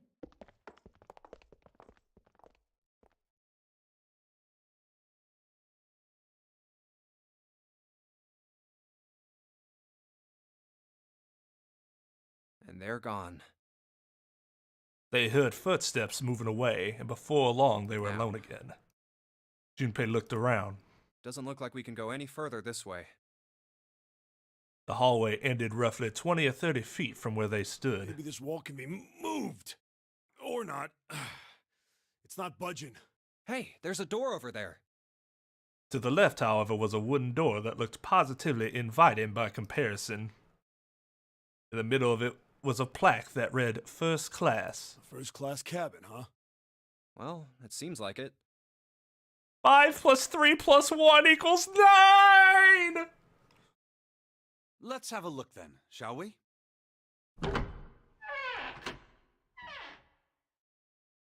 Felt like that was gonna hit me in the face. Yeah. Without hesitation, Snake opened the door and stepped inside. Seven followed closely behind him. Junpei moved to follow them as well, but... He stopped just short of the threshold and looked back, not knowing why. I don't want to look, but... Lying in the small hallway was a man's body, or at least what was left of it. He tried hard to avoid looking at the grisly scene, but it just wouldn't leave his mind. It's so horrible. I can't even tell what's what. One of the fucking reasons I came in here was to examine the corpse, so you better examine the goddamn corpse! What had once been a man's internal organs now looked so much like vomit, as though something had chewed up and spit out the better part of his torso. It was hideous, but worse still, it was cruel. It was hard to believe the thing on the floor had once been human. The black pool of thick blood, the lumps of glistening flesh spread across the floor, the awkward, twisted tangle of shredded intestines, the head wrenched to some grotesque, unnatural position. He'd been wearing these. The man's glasses lay next to his head. The lenses were cracked, and the frame bent and distorted. And next to the glasses lay a bracelet, the number 9 still displayed on its face. It's off. Oh wait, Zero did say. Lastly, let us discuss how to remove the bracelets. There are only 2 ways to do so. 1. You escape from this ship. 2. More hotly, which is 0. In other words, once the bracelet is taken outside the confines of the ship, or the backseat wearer's heartbeat has fallen to 0, it will shut down automatically. The bracelet comes off when you're dead. But what the hell's the point of getting it off when you end up like this? Just imagining how it must have happened. This was a human. Suddenly, Junpei felt his stomach convulse, and a knot of muscle gripped his throat. Oh god. Oh, I feel like I'm gonna puke. I gotta get out of here. He clapped his hands over his mouth and ran to the first-class cabin. I am actually going to be furious if we don't check the torso or the body more after he was like, I have a feeling I need to look at the body more, and then he couldn't even fucking do it.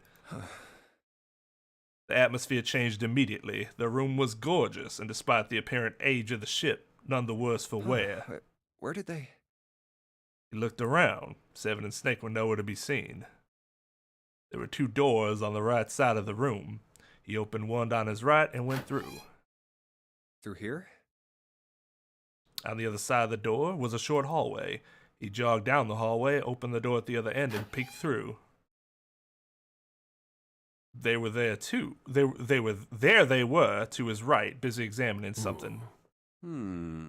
What's up? He stepped through the door and walked toward them.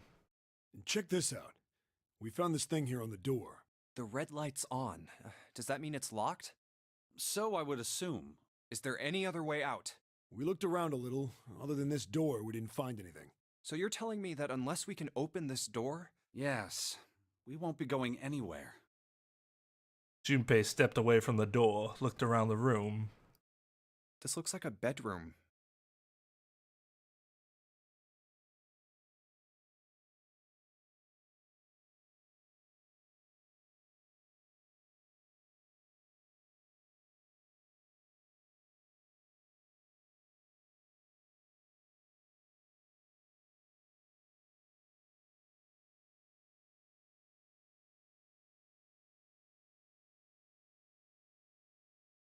Then the other room is probably a living room.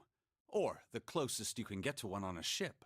All right, let's find a way to open Jesus fucking, are you kidding me?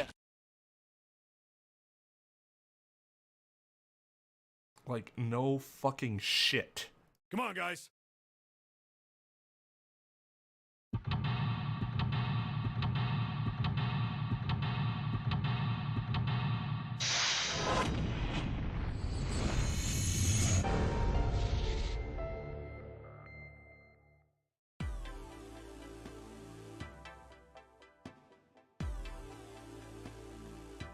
Okay, so where's the...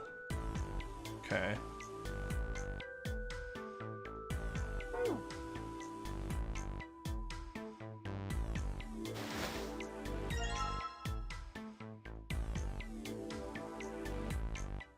Okay.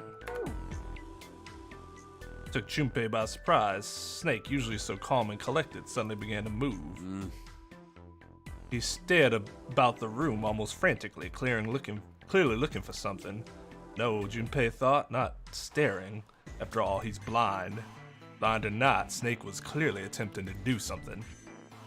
At last, Junpei could no longer contain his curiosity. Wrong? You got weird all of a sudden. Snake waited a moment before answering. I heard something strange. Something strange? Ah, well, never mind. It doesn't seem to be anything suspicious. I don't wish to toot my own horn, but my auditory senses are considerably more advanced than those of most humans. Okay, I'll give you that bit of smugness because you're blind. I notice even the slightest of noises. Right. Are you gonna tell me you can hear a needle drop from a mile away? No, such a thing would be impossible.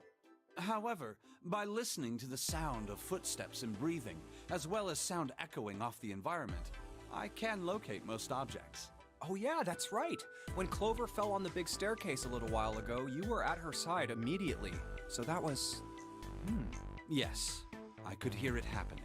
In fact, I can run quite fast. Certainly as fast as you.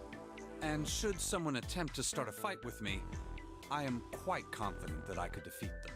Oh, really? Was there a point in bringing that up other than to be like, here's my dick size, boom! Throwing it onto the table. Junpei was somewhat taken aback by this revelation. He stared at Snake, skeptical. You don't believe me, do you? Care to give it a try? I must warn you, you'll no doubt regret it. Well, I suppose that's enough playing around. Let's resume our search, shall we? With a small, self-satisfied smile, Snake turned and walked away from Junpei.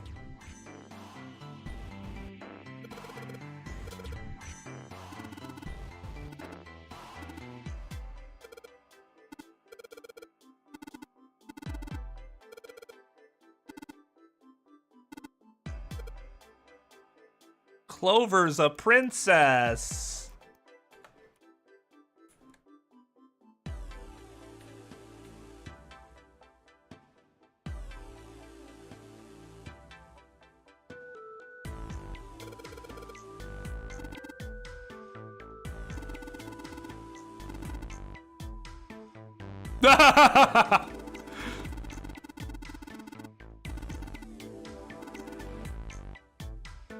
Yeah, it is terribly sad.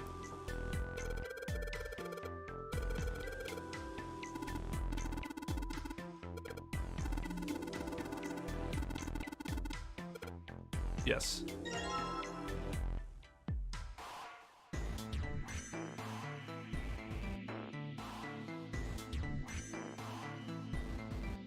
Okay, good to know.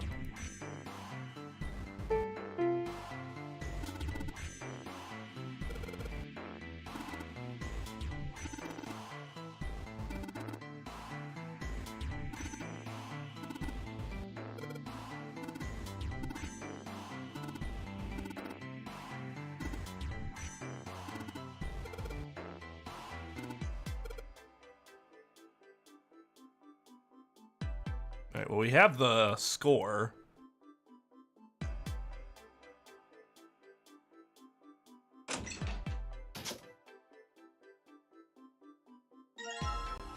Another score. Dial locks. Doesn't have a key. Okay.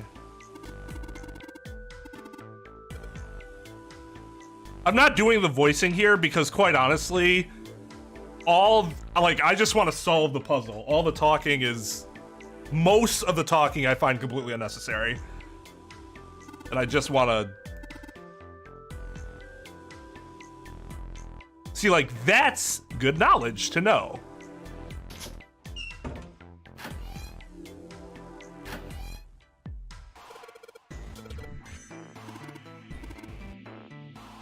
Okay, no water. Bathtub.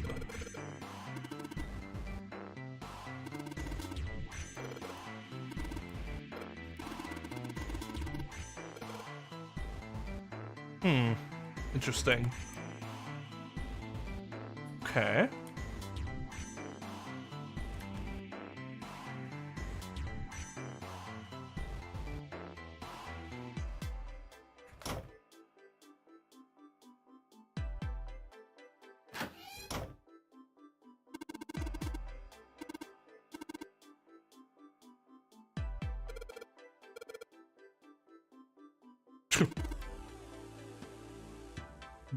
Was I saying that out loud, or?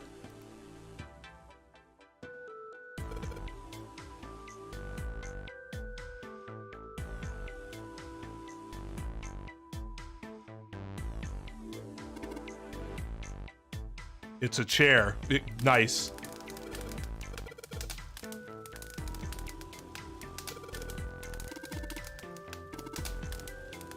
Yeah, it's a fire.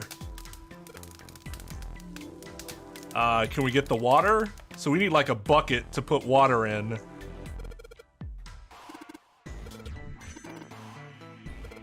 Perfect, elegant gentleman like myself. All right, we need to get like a bucket to put water in.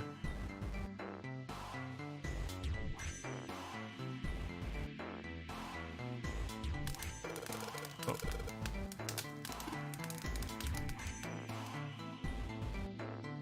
Ah.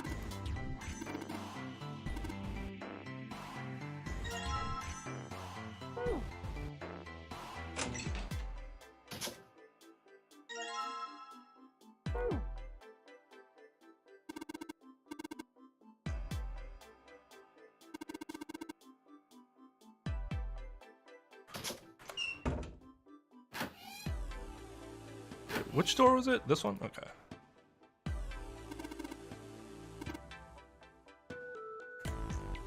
Wait. Oh.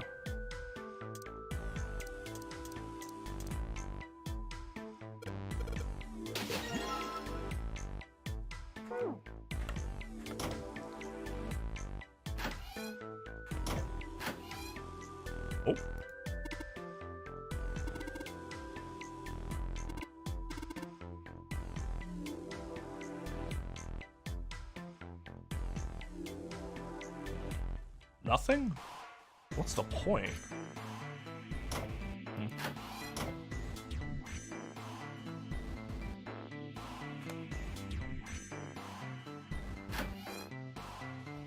Oh.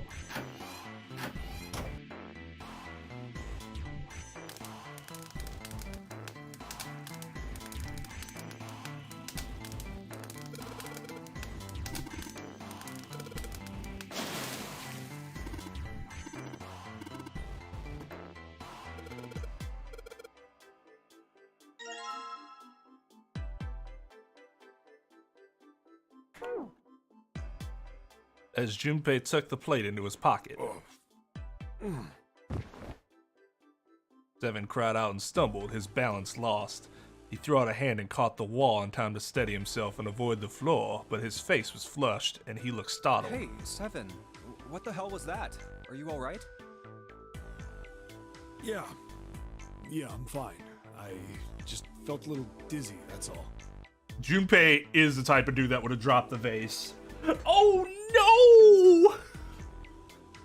Just like fucking Akane fell on top of him. He's that type of harem protagonist. But the problem is that in this anime, that harem protagonist dies because his stupid little screw-ups screw everybody.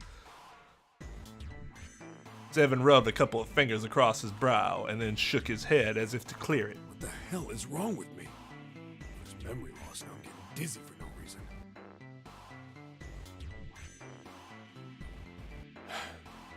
Memory loss? Junpei couldn't hide the surprise in his voice. Seven, for his part, seemed unconcerned. Oh, yeah, I guess I didn't tell you, huh? I told the rest of them before we ran into you on the stairs. I told them I couldn't remember a damn thing from before I woke up. Didn't realize I hadn't told you. Whoa, wait a minute. You're talking about amnesia, right?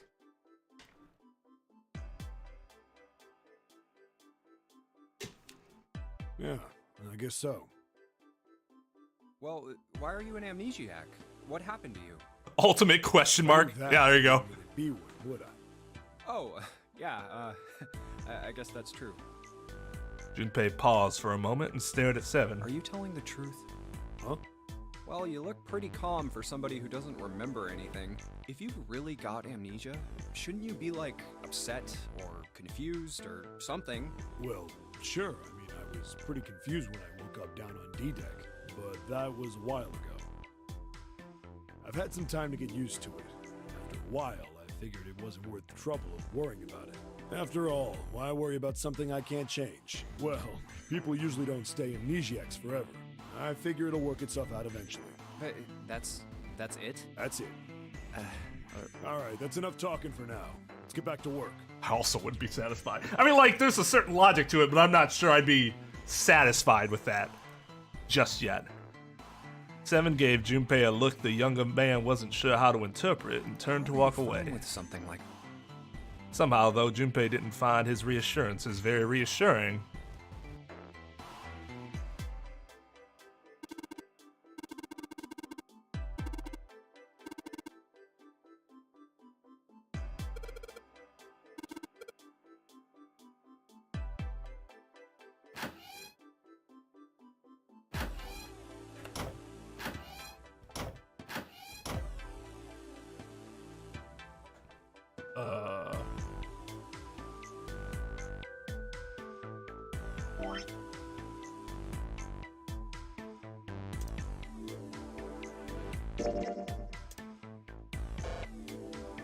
Nope. Nope.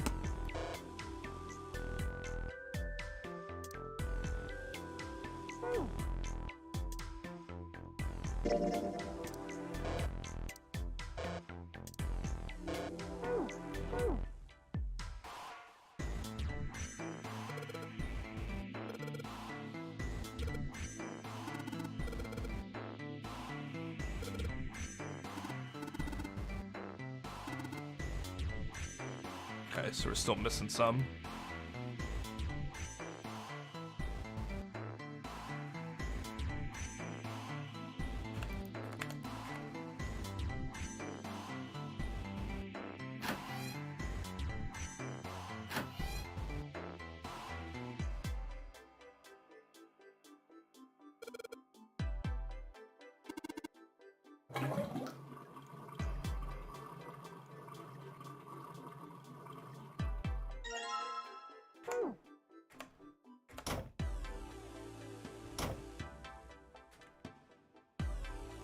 Nope.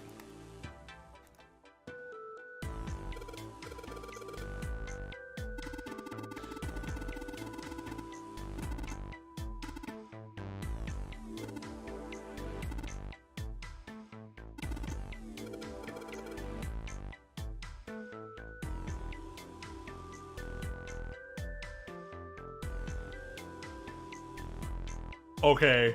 I legitimately have no idea how to read music.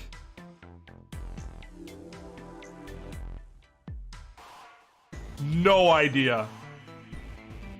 And so I have no idea what to do here. This is one where I would definitely need assistance. Because I would not be able to do this on my own.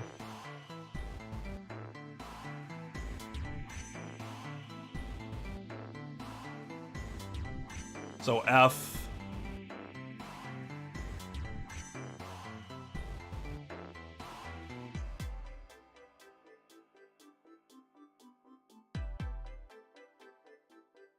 This is F.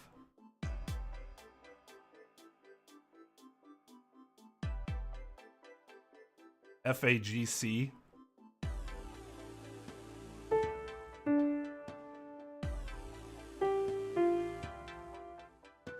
Oh, I see it lights up. Oop. Oh, I see.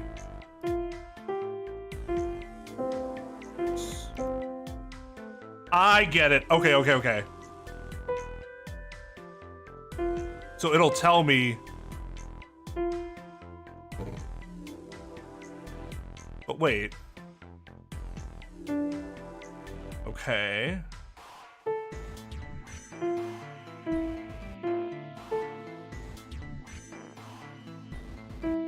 Oh, fuck. What was the...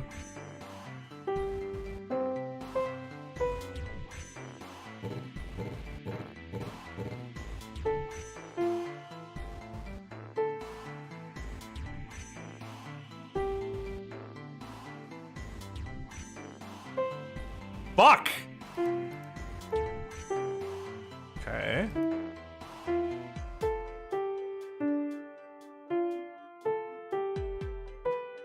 Oh.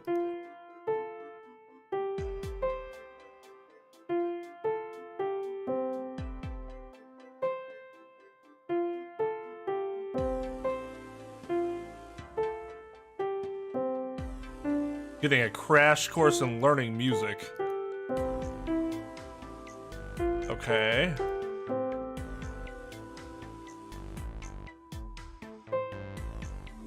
Wait, did I?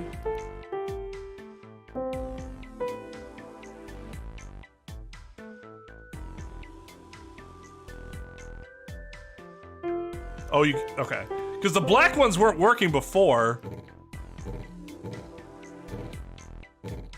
Okay, yeah, they're not.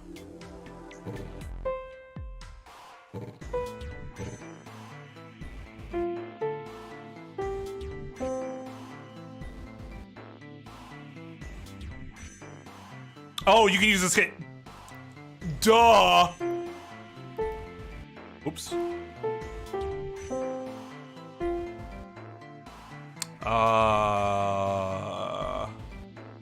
This one.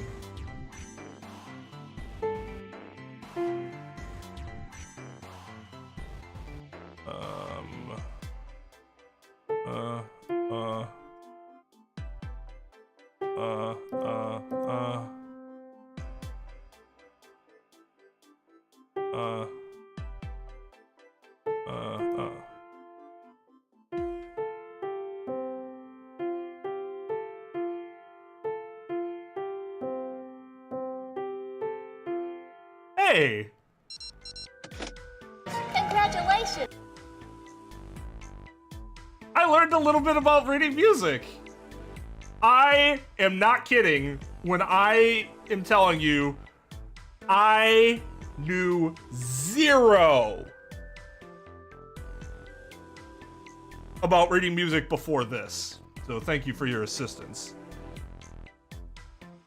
If I were playing this by myself, I probably would have given up and like waited like a day. Like I would have had to have stopped because I'm like, my brain cannot put this together right now.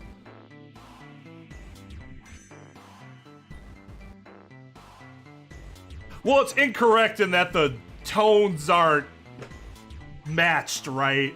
But like, at least I could probably look at a sheet in front of me now and figure it out.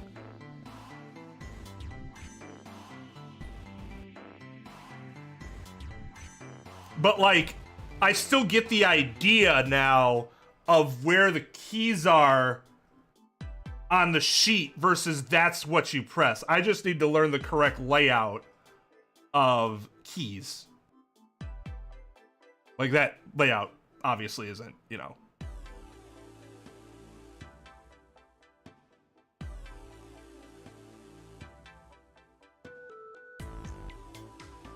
Yeah, my sister used to know how to read music and violin. I wonder if she still does.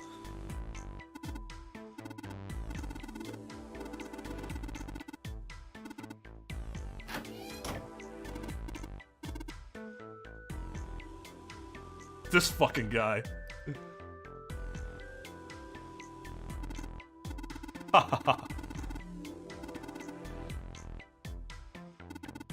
Was 7 a class rep?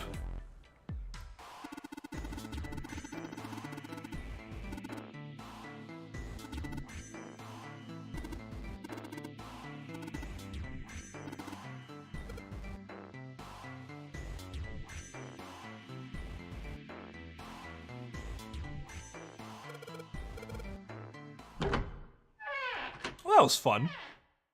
Even ran into something that seems like it would have been infuriating, but was actually a pretty fun little exercise. Oh, okay. He came out of the door and into a long, straight hallway. Another hallway? Hmm? He paused for a moment and turned around to look behind him. That should do it. 7 was bent over, apparently doing something to the door. What's he up to? Junpei had spoke more or less to himself, but apparently 7 had heard anyway. The larger man stood up and turned to Junpei. I was just putting one of those plates in there. It ought to keep the door from locking again. Now we can come back here anytime we want, right? What a smart man. Ah, why would you want to come back here? Snake was a reasonable one. 7 thought about it for a moment before he I'd answered. like to play a little piano. Piano? What, that off-key piano? Come on, let's get moving. We aren't out of this yet. Without waiting for an answer, 7 started off down the hallway. Well then. Snake shrugged, sighed, and quietly followed 7.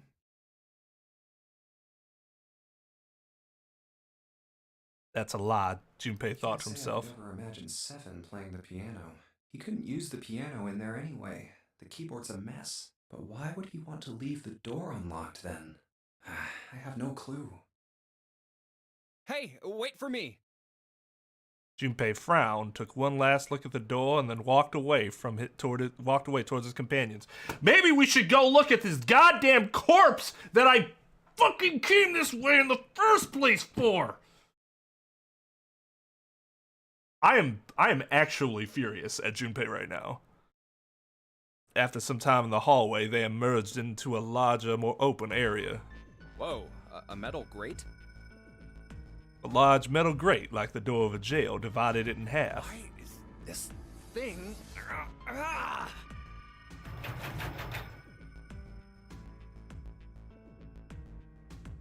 I don't know, but he just said, like, I think I should go and take a closer look at it. And I'm like, oh, maybe there's some sort of clue there that we need that will be very helpful later. And if I don't go and look at it, I won't know, because I won't have had the chance to inspect it. but now it doesn't fucking matter. Ugh. They shook it for a while, but as they expected, it did not move. Figures. Are those elevators over there? Well, yeah, because he's like, he lied to me. What? So what do you mean? Does the corpse have its own note that might still be intact? From like his pocket or something? That's possible. But fucking Junpei! No way to know if they're working or not from here. Oh, there's a door just to the left of this grate. Unfortunately, however, it was locked and refused to open. Sounds like it's locked. Yep. Junpei took a moment to examine the left side of the Stairs room. leading down. They're blocked by the grate, though. But this here seems accessible. So we can open it? Nah, I think it's locked too. Look. In the center of the door was a small keyhole. Next to the keyhole, a small symbol that had been carved into the metal. What's this mark? The female symbol. Venus! He wasn't quite sure what to make of it. Snake, naturally, was somewhat more sure. Ah, the Venus symbol, I imagine. Do you recall the similar symbols near the large central stairway? They reference many of the solar bodies. Oh, that's right. The Sun, Saturn, and Earth. So, as you can see, that one is likely... Not the woman symbol, but a Venus symbol. So I assume. Hold on. Where's 7? While they had been discussing the symbols, Junpei now realized 7 had slipped away. His absence now felt. Junpei and Snake down that hallway. turned to look for their missing companion. 7 had left them to head down the hallway extending to the right of the stairs. Snake. Follow me. Junpei grabbed Snake to lead him in the right direction. They both headed off after 7. Before long, the 3 of them stood in front of a door. I wonder if this door will... It was a French How door. about that? It opens. Junpei tested the door and realized that, unlike so many others they'd encountered, it was unlocked. Almost as though he was afraid it would suddenly lock itself, Junpei threw the door open.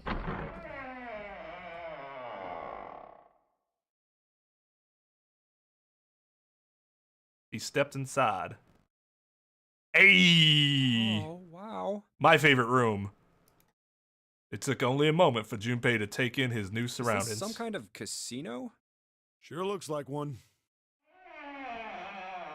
Before Junpei could comment further, a noise from behind made him turn around. Snake was shaking the door they'd just come through. Well, this is troubling. As 7 and Junpei watched, he threw up his hands in frustration, then kicked the door for good measure. Seems we are once again locked in. There was no reason to panic, Even if however. that door was open, it's not like we had anywhere to go that way. So we must find another exit then. All right, guys, let's split up and search this room. Come on, no dawdling. Let's go. Quickly now. Spurred to action by 7's words, Junpei and Snake began to examine the room.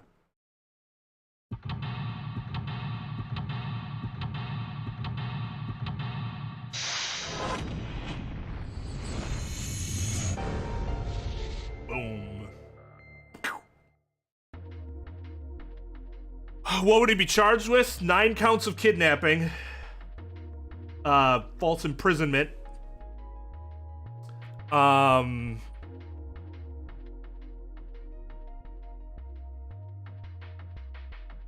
Probably. Well, a federal terrorism charge would depend. I don't actually know what the language of that would be. I'd have to check. Depending on how many people were murdered, X amount of counts of murder. As of right now, there's 1 count of first-degree intentional homicide. For each person that dies, you'd add another count of first-degree intentional homicide because this is most definitely a premeditated murder.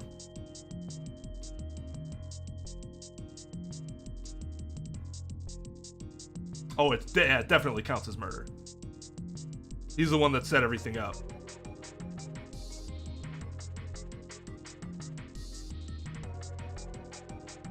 It is 2 counts.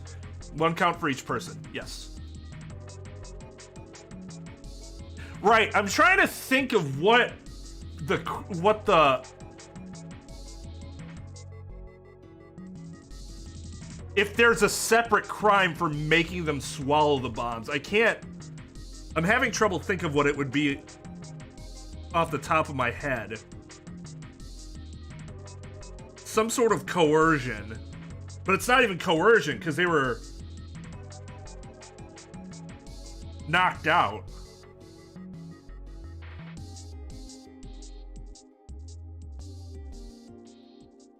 There's assault.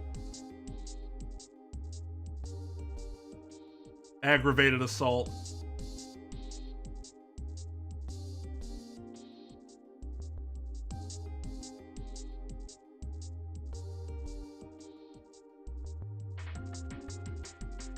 Well, there's the battery. There's aggravated assault, which is kind of happening this entire time because there's like impending danger. And then there's battery because he actually knocked them out.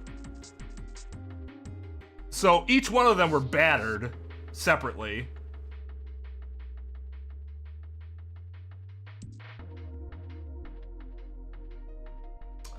Zero and Jigsaw would be in worse legal trouble than the VIPs. Because the VIPs themselves...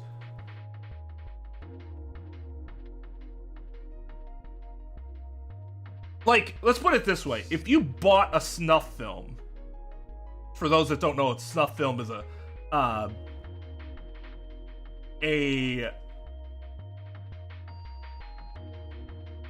well, okay, no, that's interesting. Because if you just bought a snuff film, which is a film of a murder or a death, I don't think you'd be charged for murder. But what if you had it commissioned? Then that's essentially putting out a hit, right? Which would be murder.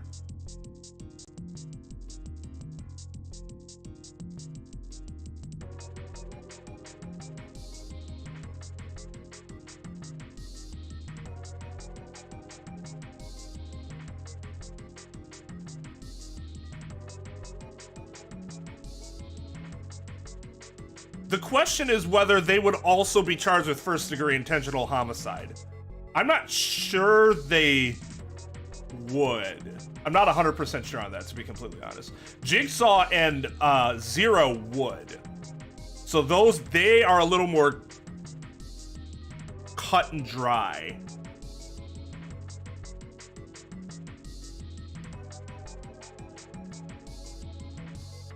Yes. At least an accomplice. Which maybe they technically in more legal trouble because they're an accomplice for each murder. And that's how many counts? So yeah, they'd probably face the most amount of years if we're just talking about like purely like how much prison time could each person face?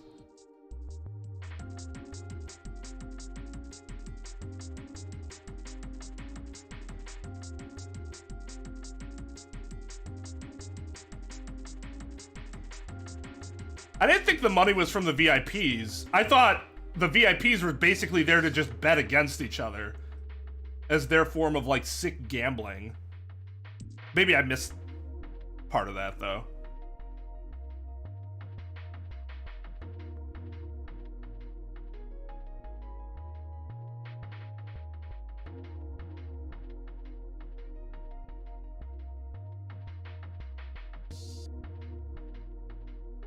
Yeah, I have no idea. I think that would be similar, but it is a little different because these VIPs specifically, like, they knew ahead of time. They specifically helped commission these kidnappings and murders. Whereas if you just came across, let's say you were on the dark web, you're a super fucking sick individual. You were on the dark web and you just found something where it's like, hey, we have this video that you can watch for $5 in Bitcoin or some bullshit. And you buy it to watch it. Is it the same level of being an accomplice as the other VIPs would be? I'm not sure. still very bad. You could still face a ton of prison time regardless. Just having that sort of stuff can lead to a bunch of prison time. But if we're just talking about like, well, the VIPs could face 1,000 years versus Jigsaw could face 900 years or something like that. I mean, past a certain point, it doesn't matter, right? Because they're gonna be dead.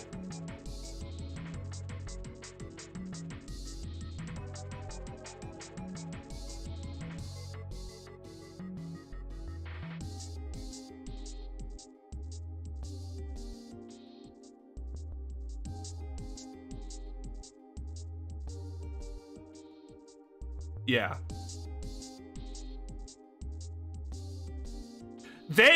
I mean, like, so they're condoning the actions. They're actively a part of the, like, what's going on, but I wasn't sure that they actually contributed to the prize money. Maybe they did, though. Maybe they all contributed to the prize money and then they just bet additional money amongst themselves. Could be. I don't remember that being the case, but...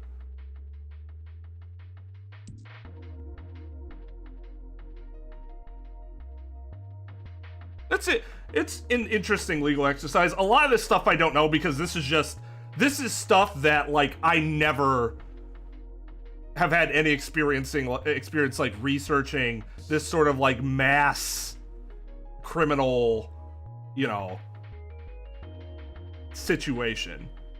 Mostly because I never plan on doing anything that would involve representing or prosecuting anything like that, so I've never really had a need to.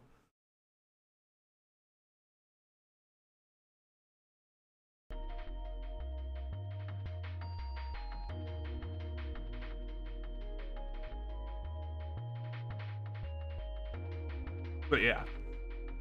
Alright, so we're gonna end it there. Just about at 4 hours. I will be back next week with more of this. Do I...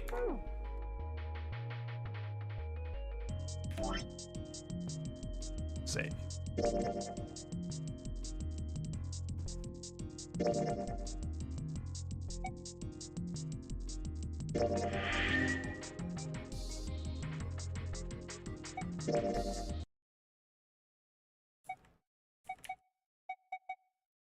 So what happens then?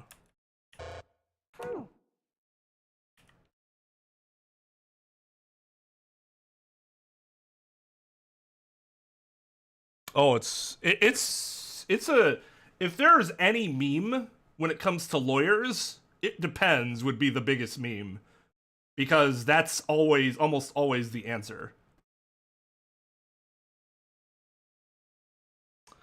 But yeah, so I hope, Trep said there shouldn't be any issue with like loading and stuff, so and being able to like load its different parts. I'm assuming once you beat the game, you'll get access to like different chapters and stuff. Because as of right now, it doesn't look like you actually get that. But I guess we'll see. So I'll be back with this next Tuesday. Final Fantasy on Friday. And yeah, this is fun so far. This is good. It's interesting without being overly fucking irritating. It's not irritating at all, really.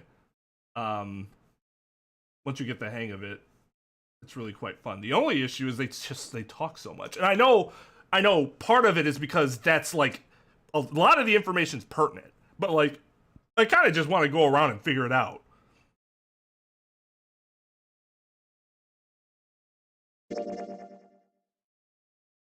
But yeah. So I'll be back with this next Tuesday. Characters do I like so far? I like Junpei. I like Akane. I like Clover. Snake is interesting. I don't trust Seven.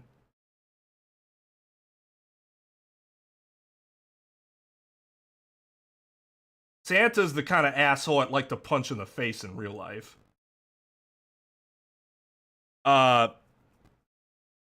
Lotus is kind of a bitch. Who am I forgetting? Ace is... I'm an ace. I like Ace, but holy shit is he full of himself.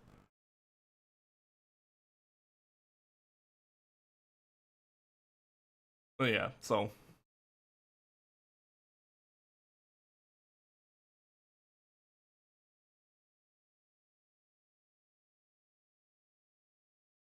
I did. I don't trust 7. Like, at all.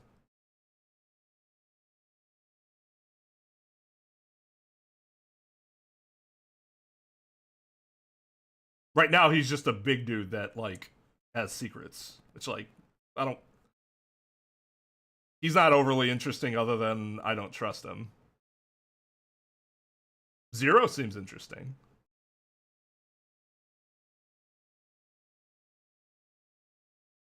Snake is someone where I also can't really get a read on. He's definitely interesting, though. Like, how much of what he does is sincere and how much of it is, like, ulterior motive. I don't know. We'll find out.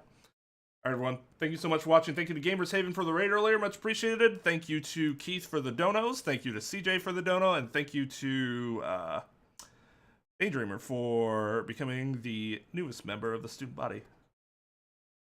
Much appreciated. I will see you guys next time.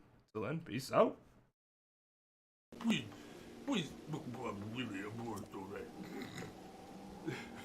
So, you know what that sounds like? You've got like both cheeks full of like wet gummy bears.